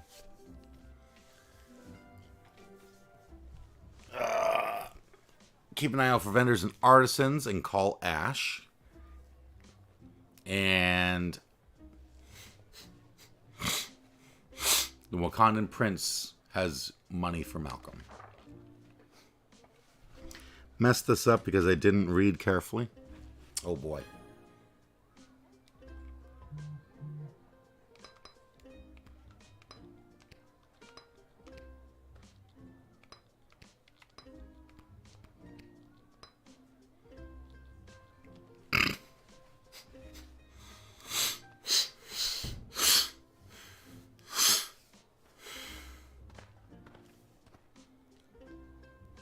Michael! Hello, Lil. What? No more sparkly suit? It was a rental. Besides, today I'm here in a different capacity to help coordinate the royal wedding. You have a lot of jobs, Mike. And wedding planning is my least favorite out of all of them. Tell you what, why don't you be the wedding planner for the day? What do you think? I think it's very irresponsible to get a 12-year-old girl to do two grown men's separate jobs. All you have to do is choose the music, decorations, and food menu for the big event. It's simple. Just let in the one you like the best. Or the one you think the groom would like best. Or who the bride will like. I'm sure it's not really going to affect anything. Or it might. See, it's simple. Do you want me to explain it again? Okay, good. The only thing I hate more than wedding planning is talking about wedding planning. The wedding musicians will be coming by for you to choose first. Here's the gold. See you later, Lil. You have 350 gold remaining in the wedding planning budget. Whoa, this gig pays great. The money's not for you. There's 3 choices for music, food, and decor, and each comes with its own price tag. The gold is the budget for the wedding. Do I have enough money to just pick the most expensive choices? The most expensive choices are going to be the best, right? Not necessarily. And no, you don't have enough. Anything over budget will have to come out of your own pocket. I see. But if there's any money left over, you get to keep it. I see. We're on a tight timeline, so keep an eye on your action points. You've got 4 per round, so that's talking to everybody once, or to 2 folks twice. You get the idea. Need that run by you one more time? Remember, you do the choosing. I'll be here to record your choice and keep track of the budget. Okay, Lil, it's no biggie. Just choose the 3 most important elements of any wedding and try not to stress that it's a royal one. You got this.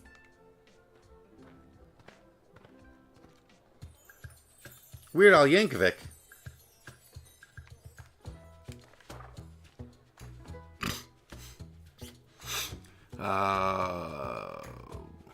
War paint, more hardcore the better. Smell of meat and blood hung in the air. Food was utilitarian.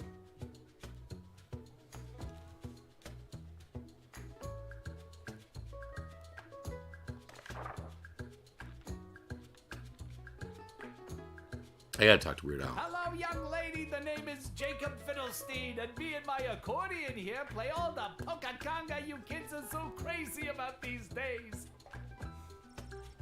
He begins to sing. A 1 and 2 and polka conga 2 and 3 and polka conga 3 and 1 and polka conga. Hey! Hoy, I nearly winded myself there.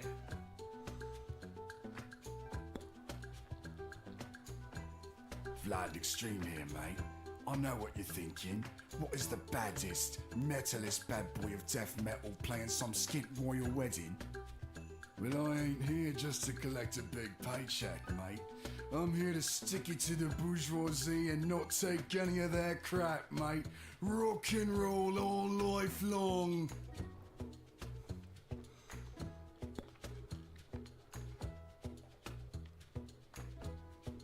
I guess I'll give you a try. Hello. Hi. Hello.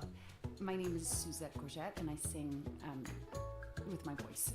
I do the slow songs and the nice songs and some of the ones you know.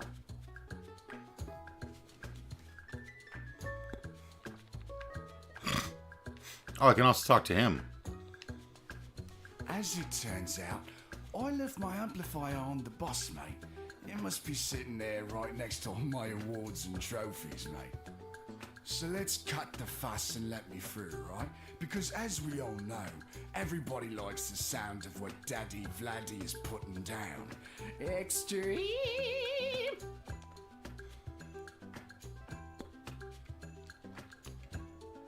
Have you made up your mind? Yep. Oh, why are you the most expensive?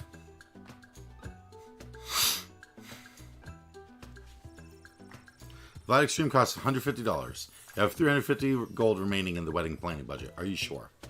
Yes. Extreme!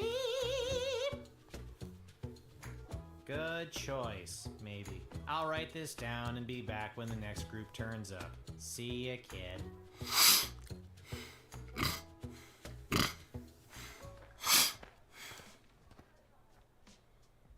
Well, if it isn't the Edward, the great magician. Got another group of brats to entertain? Where are you pulling a rabbit out of now? I'm afraid I've put my days of magic and illusions behind me. You got kicked out of the Magicians Union, didn't you? Yes, I did. Seems people preferred the actual dark arts to my light entertainment. No matter though, I've got a new career now. Working at your parents' garden shop? They wish. I'm a wedding officiant. I'm here to officiate the royal wedding. Really? You? I mean, you are? I am.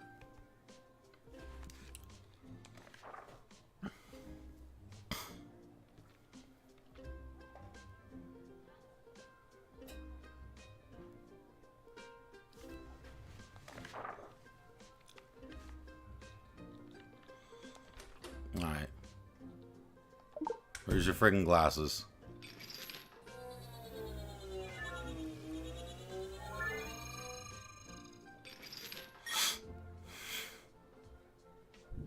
That's where I wrote down all my notes on how to be an officiant. I wouldn't be able to do my job without them.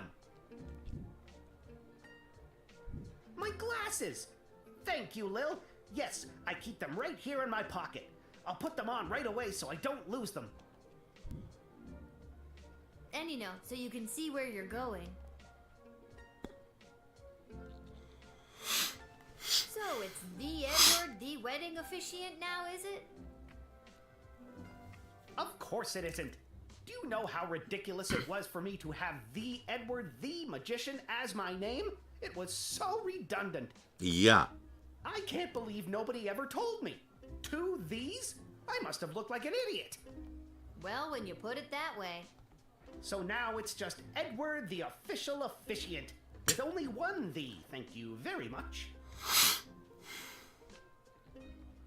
Having official and officiant is also redundant. It is? Why didn't anyone ever tell me that? I'm telling you now. What am I going to do about my 5,000 brand new business cards? Oh my god. Can't you cancel the printing? I did them by hand. Oh my god. What made you want to become a wedding officiant? This morning, someone from the castle came into my parents' shop to place a big order of flowers for the royal wedding, and that's when I got to thinking. This morning. 1 3-hour course at the Elven Community College later, and here I am. It's my first gig as an officiant. Pretty exciting to get to officiate the royal wedding. Well, technically I wasn't hired, but maybe it's a detail they left to the last minute and need someone desperately. I don't think weddings usually work that way.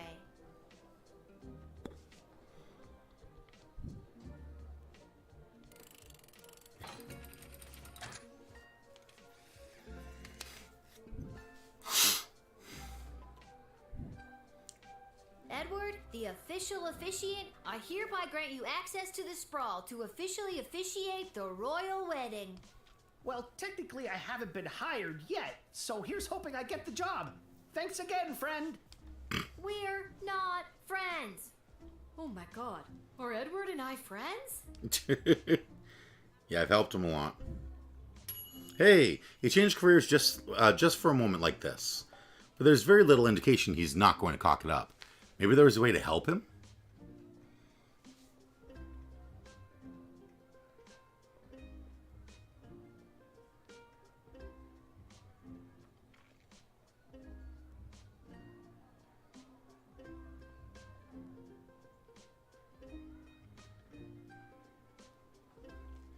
I don't know, like the decoder ring, maybe? 3 stars is fine. Hello there, I'm back. On to the decorator candidates. I don't have to tell you how important the interior decorations and overall aesthetic of a wedding can be. I don't have to tell you, because I refuse to tell you. Anyways, here they are, take your shot. Oh, hey.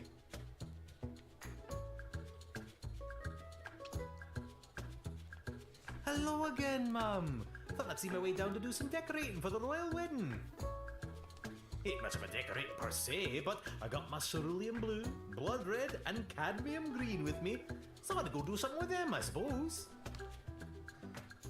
Okay. Hello! I've got some grand ideas, for how the royal wedding should be.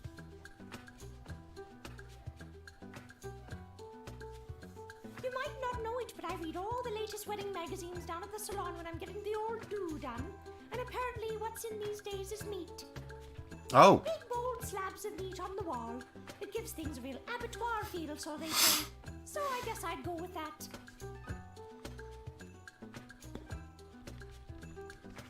Who am I, you ask? Only the editor of the biggest wedding magazine It's in Meryl Streep. circulation right now. There's no one else who can do the royal wedding justice, darling. Surely you've seen my work. Just don't look in last year's issue, darling. I went on a real tangent about slaughterhouses one night, and my team printed everything I said. Blame the Quaaludes. But this year, darling, we'll do something daring. Daring and bold, darling. Can you feel it?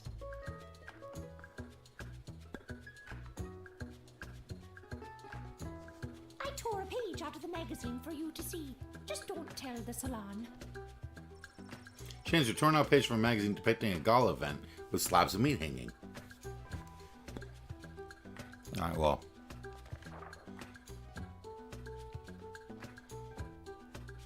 The smell of meat and blood hung in the air. Have you made up your mind? Edith Tinselton. How in a Halfling costs $100. You have $200 gold remaining in the wedding planning budget. Are you sure? Actually, wouldn't... Seamus would actually cost 90 gold, not 50. Because I'd end up taking a 40 gold penalty for letting him in the first place. That's the sweet smell of my successful design ideas, which will smell just like actual butchered hanging meat. And it's set in stone. I'll write this down and be back with the next group. See ya, kid. Oh, I hope that Desmona's not, like, really freaked out by this wedding. It is I, Articulous Flamehands, a contestant you did not find worthy on the hit show So You Think You Can Save a Princess. Not going to lie, that really stung. In any case, I have a message to deliver to the High Council of the Mages Guild. So if there's nothing else, I will be on my way.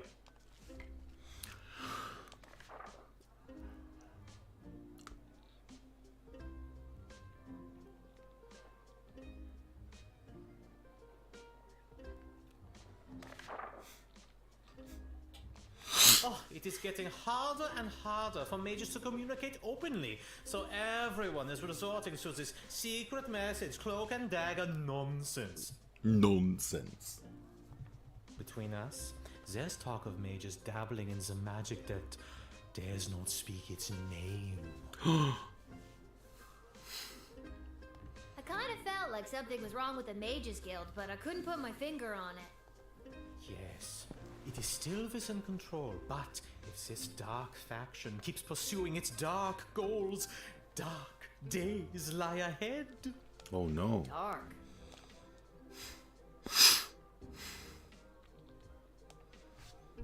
This is the message I have been charged to deliver to the High Council of the Mages Guild.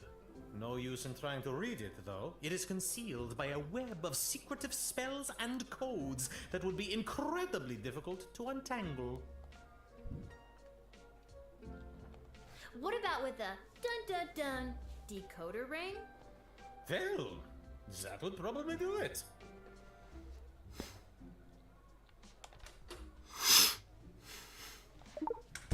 Hey, can I see the letter you're delivering? That was an easy one.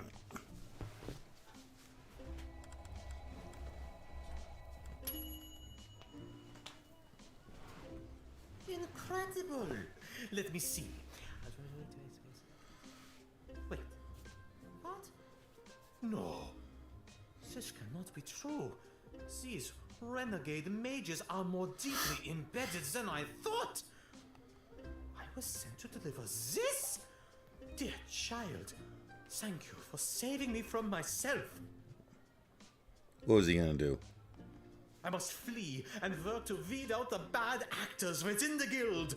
Dark days lie ahead. Be careful. Your name was also mentioned in the letter. Uh-oh.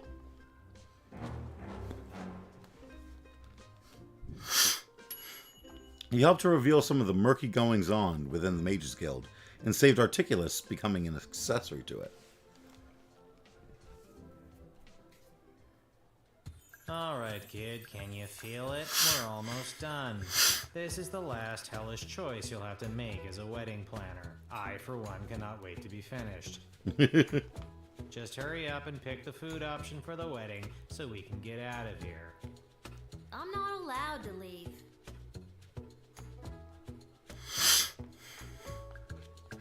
Monty's has the soup. That's all I'm allowed to say. Oh, you're from Monty's.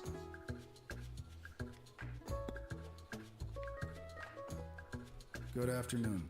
I am here today representing Catering Corp regarding a contract to provide the sustenance for the large gathering known as the Royal Wedding. Catering Corp is willing to provide the base amount of calories needed to sustain such a high-capacity event in return for appropriate remuneration.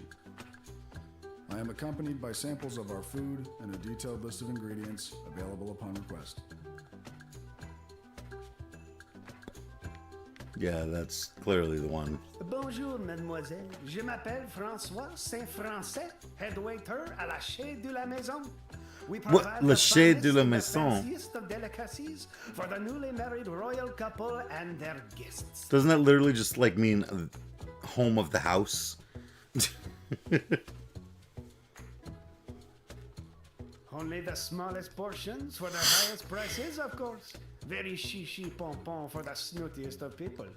A place someone like you or anyone you know would never get into, no matter how hard you tried.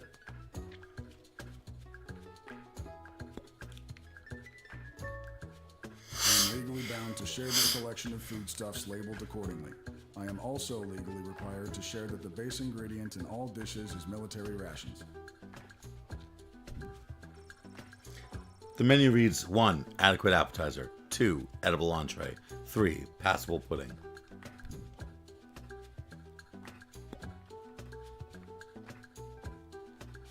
So they don't care about food, right? Their approach to food was utilitarian. It was treated mostly as an afterthought. Have you made up your mind?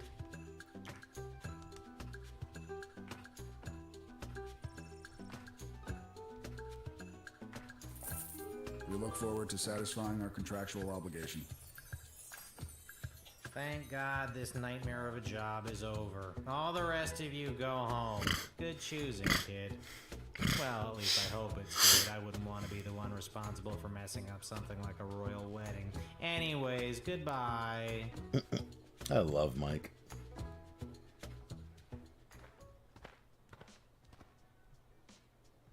I am a citizen of the Sprawl. I have nothing to declare on my person, and I demand to be allowed entry.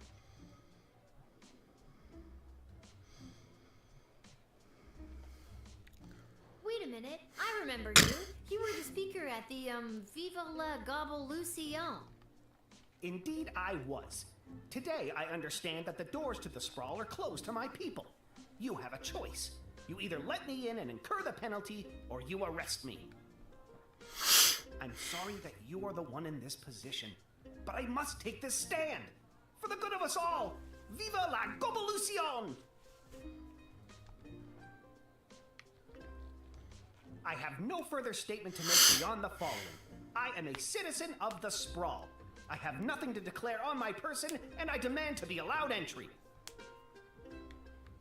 You know, there's a real hefty fine for letting goblins into the Sprawl. With the wedding coming up, security is at an all-time high.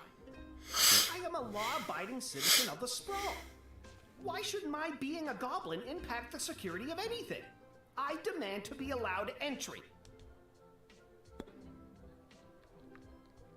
The treatment of my people, and indeed most all non-humans in the Sprawl, is a disgrace, a national embarrassment.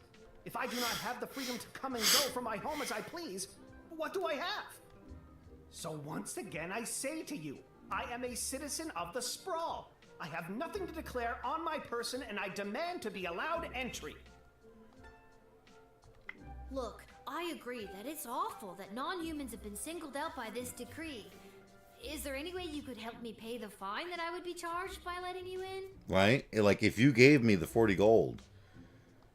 I will have no part in paying 1 cent towards the draconian and completely illegal tax on my personhood. Oh, but I have to pay it? You were at the meeting, kid. You heard me speak. I won't back down. Either you let me in and incur the penalty, or you arrest me. Viva la Gobolution! I understand why you're doing this, but it's a difficult choice to make. Either way, today you're a part of history.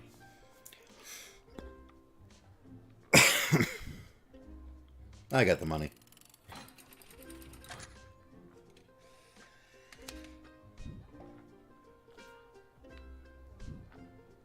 You've got a lot of backbone, kid. You're standing on the right side of history today. You should come by the GLA headquarters again sometime. On behalf of the entire GLA, thank you. Viva la Gobolution! Viva la Goblucion. You followed your heart and defied the draconian speciesist rule. Maybe there was a way to get around paying that darn fine?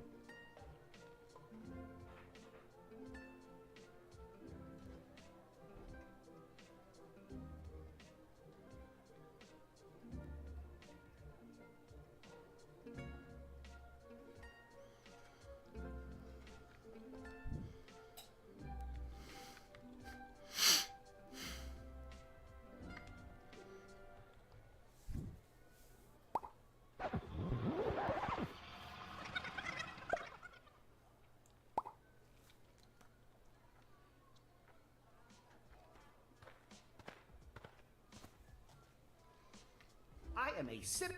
Wait a minute. Indeed. I'm sorry that you are the...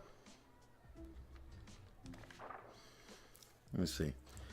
Reports indicate a dramatic increase in secret meetings and rumblings of revolution. To admit a goblin is to be hit with a $40 gold fine. No exceptions.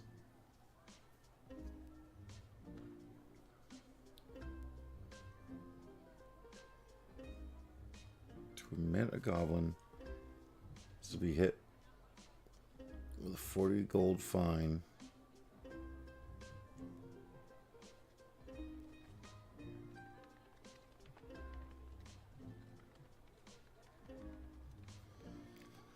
What if I deny him?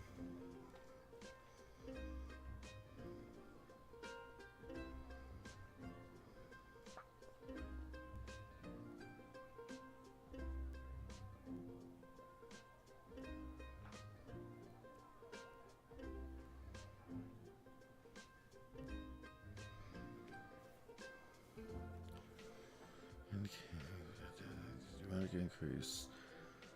To admit a goblin is to be hit with a $40 gold fine, no exceptions.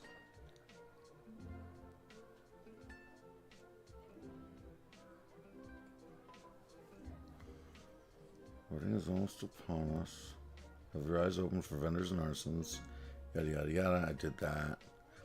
Could have called Ash to find out.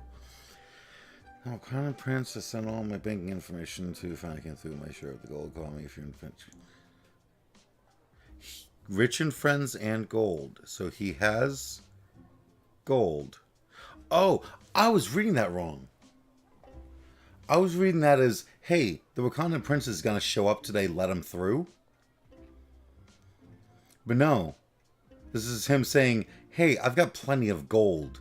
If you need extra gold, then cool. Call me. Okay. I have no further... You know... I am a... The treatment of my... So... Look, I will... Okay, you're not going to pay the fine. What if I call Malcolm? I hope this works. Intriguing. You seem to be caught between a rock and another equally hard rock. Thank you, Malcolm. Tell you what, I'll take care of the fine if you let him in. I just gotta see what the GLA has planned.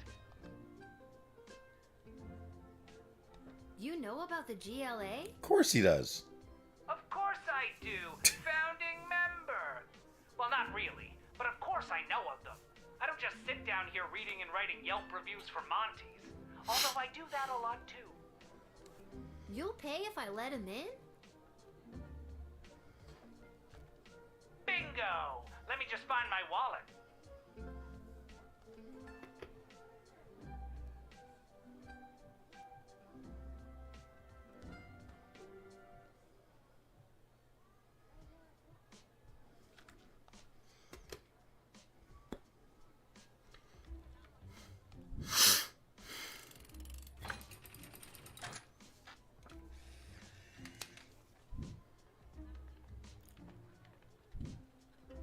You've got a lot of backbone, kid. You're standing on the right side of history today. You should come by the GLA headquarters again. You knew that Malcolm would sympathize with Chuck's plight. You circumvented the draconian speciesist rule without getting dinged. Nice.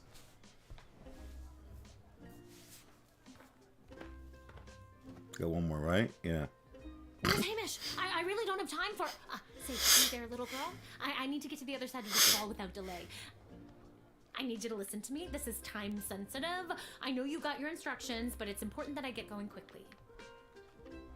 No. Who are you? I swear someone was supposed to give you guys a heads up that I was coming. Let me spell it out for you. I went to school to become an ice sculptor. My parents said, you'll never make a living at it. And they were right. Until the royal wedding, that is. This is my big break. I got the ice. I sculpted it. Now I have to deliver it. It's hot out. Just let me through so I can prove my parents wrong. Sounds like you're under a lot of pressure. I'll try to get you on your way. Thank you. You have been an immeasurable help in the battle for my parents' approval. You just one thing first.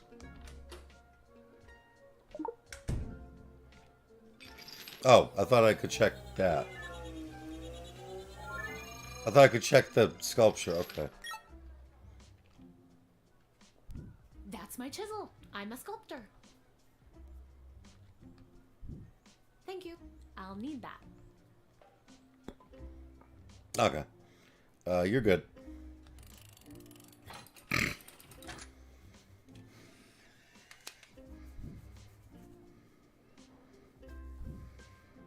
I mean, thank you, but my work is probably ruined. You're just doing your job, I suppose. I might be able to salvage something. Gotta go. Okay, so I can... Letter in, but her sculpture was unrecognizable. It's modern art. I'm sure it will still delight the guests. Yeah, okay.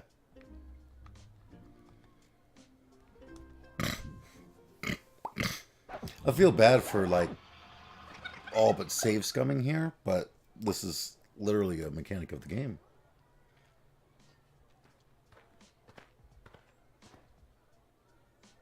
Where's Hamish? I need you to listen. I swear someone was supposed to give you guys a heads. My parents said, I got the ice. Sounds like you're... Thank you. You... Alright. Get in there.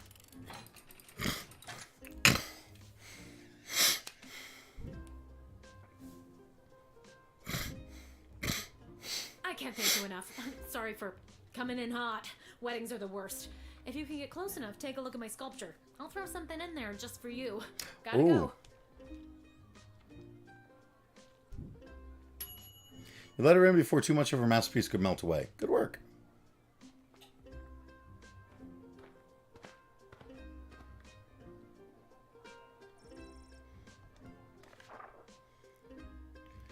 Gate guard. Your choices for Praetor Kargan's wedding have been deemed acceptable. Accept this gold as a token of thanks for honoring our ways. Kapla, the Marvog envoy. Dang, okay.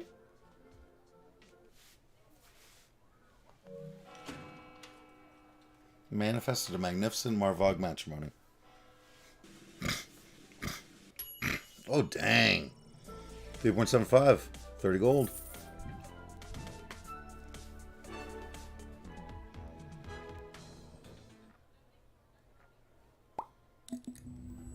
Uh-oh.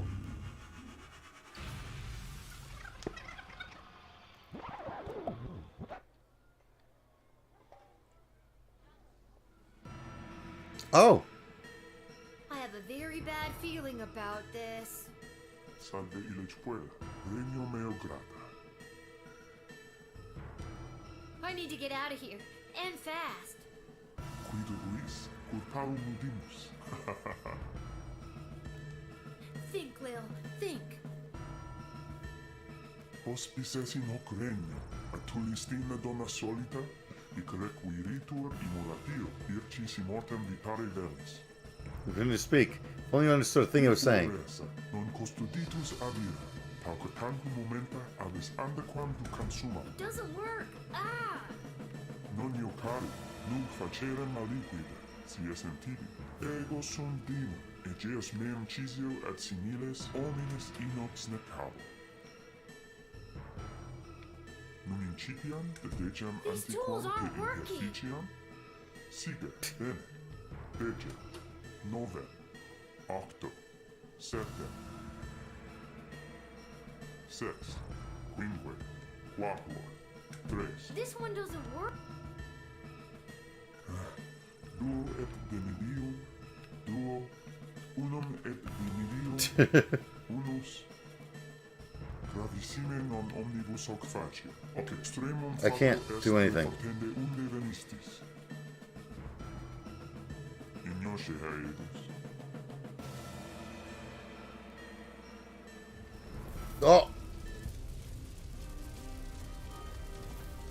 Mortis.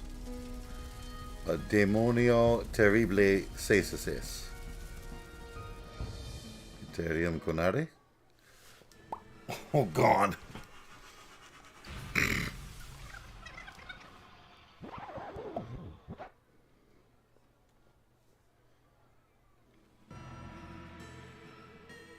Icerum? Oh! Think, Lil. Think. Hospices in hoc regna, atulistime donna solita, hic requiritur Oh. Dio, ircis in Oh no. pare veris. Oh no. Quia pueres, Um. non constitutus avira, Uh. momenta avis andequam tu consumam. Non io cari, nunc facerem maliquid, si esem tibi. Ego sum dina, egeus meum cisio et similes homines inox lecabo. Num incipiam, dedecam antiquam per imperficiam? Sige, bene, dege, The line is dead? What do I do? septem, sex, quinque, Don't even understand a single thing he was saying. I don't know that much Latin. duo et dimidium, duo, unum et dimidium, unus. Levers do nothing. Non omnibus hoc facie. Hoc extremum Levers do nothing. est retortende unde venistis. What the fuck am I supposed to do? Ignosce haedus.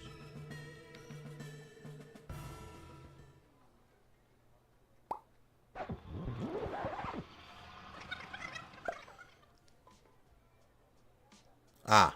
What the f was that? That was next level.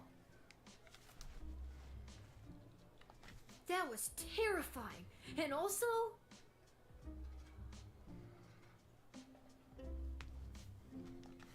incredible! Where was I just then? Was that a demon? I've never seen anything like that before. Nobody's ever gonna believe me. I'm gonna go down to the dig site to throw this stupid time machine down a deep hole. Okay, Lil, get it together. You can still do this.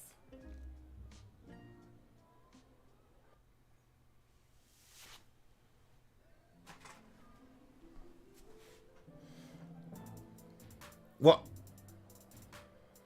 I did not get a choice there.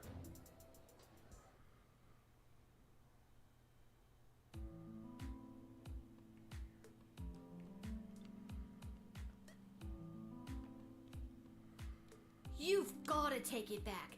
Got too real with your chronometer 3000 thing today. I don't want it anymore. Hi, B. So nice to see you, B. Your paper in the Journal of Dwarven Medicine was a revelation, B. Well, excuse me, but I was just pulled into what I'm guessing was a parallel dimension and was murdered repeatedly by a demon. How unfortunate. I always wondered what the byproduct of St. Bartholomew Inglebrook's lunar incantation would have on the relationship between time and interplanar folding. Stop it. I don't care about any of that. Just take it back. I'm sorry, I truly am, but we've come too far. I'm sorry I've been absent, but I've been watching, and the readings I've been receiving have been very promising. I don't care. But you would care if everything and everyone you knew and loved was at risk. Everything might seem like we're in a storybook, but open your eyes. We're on the verge of a civil war from inside the walls, and if you hadn't heard, the princess just pissed off some very powerful people. It is in your best interest to continue to help me with the device, because who knows when we will need to rewind time and something more important than which nobody you chose to send to the dungeon today. Jesus. And you're here, after allegedly going toe-to-toe with an interplanar demon. I trust you. I'm not gonna keep doing this forever. You and everyone else are gonna owe me a childhood, you know? keep helping me with the chronometer 3000 and we can see about making that happen for you.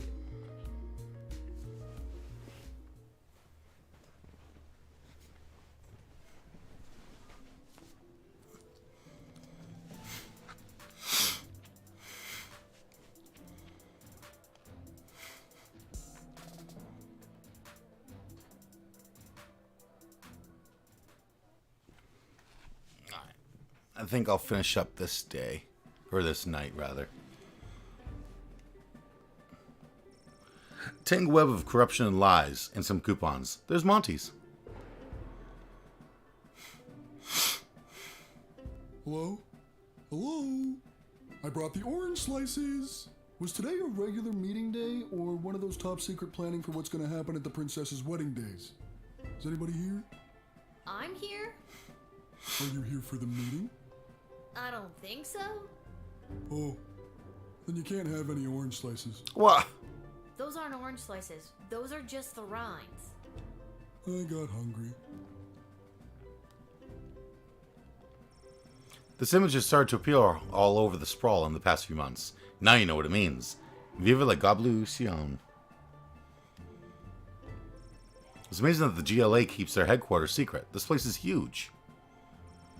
Testing, testing. What's the deal with mole people? Hello, is this thing on? What's this? I've gone back to where it started to find myself in light. We were apart for more than a lifetime, but now it will be right. P.S. Remember to bring running shoes. I have a feeling the GLA leader wrote that. At least, I'm sure that troll over there didn't. I wonder what it means. Zoom.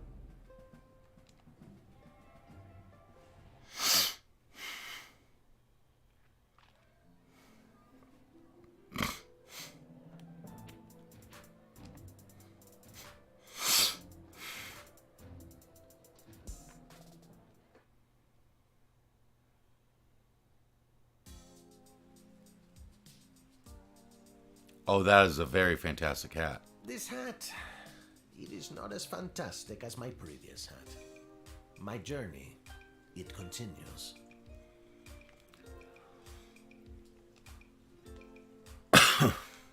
You've been at this a while. You should have enough cash by now to power.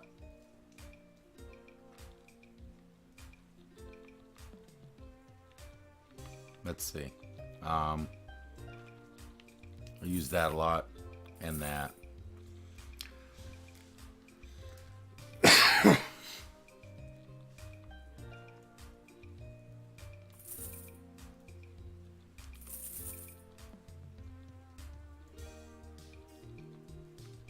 That should be enough. All right, let's check out the diner, the Twisted Sisters.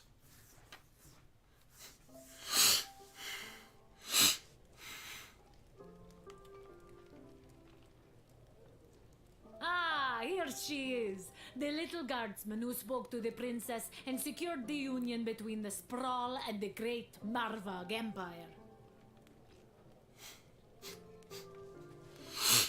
Yeah, I did. Told her just what to do and she listened to my every word. I admire your complete lack of modesty. Modesty is such an ugly thing. Let us celebrate with a tankard of blood wine. Kapla! I'm 12. I can't drink alcohol. Haha, never fear.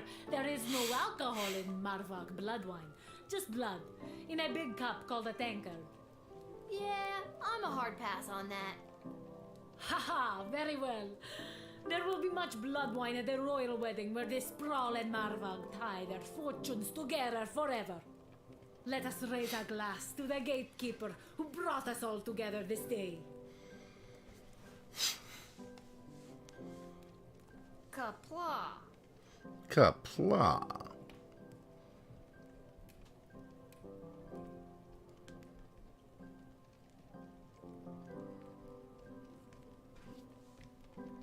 Did a mouse sneeze somewhere? Come, child, louder and with fury.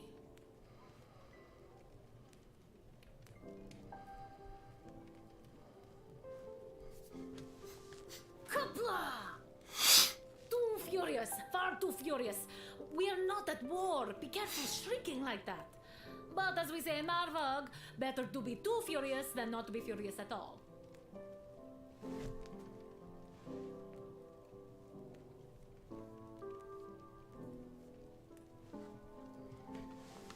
I'm exhausted. I shall now recite the Marvog pledge of unwavering loyalty, as is our custom. And that's my cue to leave.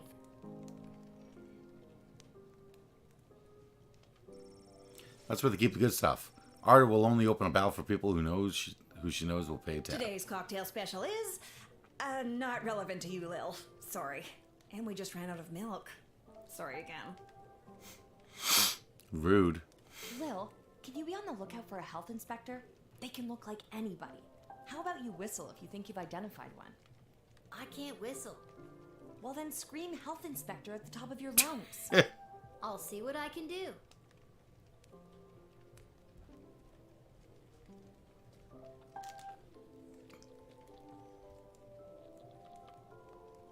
I think I've done everything I need to do, but are you sure you're ready to hit the hay?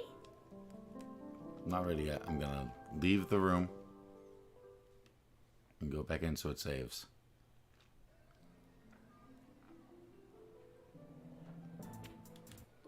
Alright. Ugh. Dinner stuff. Where's the remote? Venom, where'd you put the remote? God damn it. God damn it.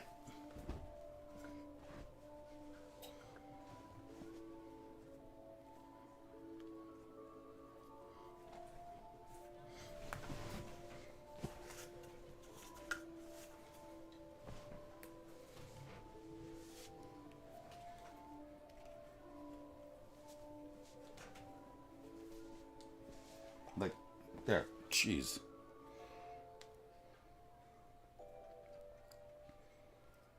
Alright. Well, thank you to anyone who tunes in. Hope you enjoyed. You gonna sleep now? Why does that pop up on that? Why does that pop up on... Why does it pop up on the chat there, but not... Okay, I hope you just sent that. Well, thanks to everyone who tunes in. Hope you enjoyed. Good night.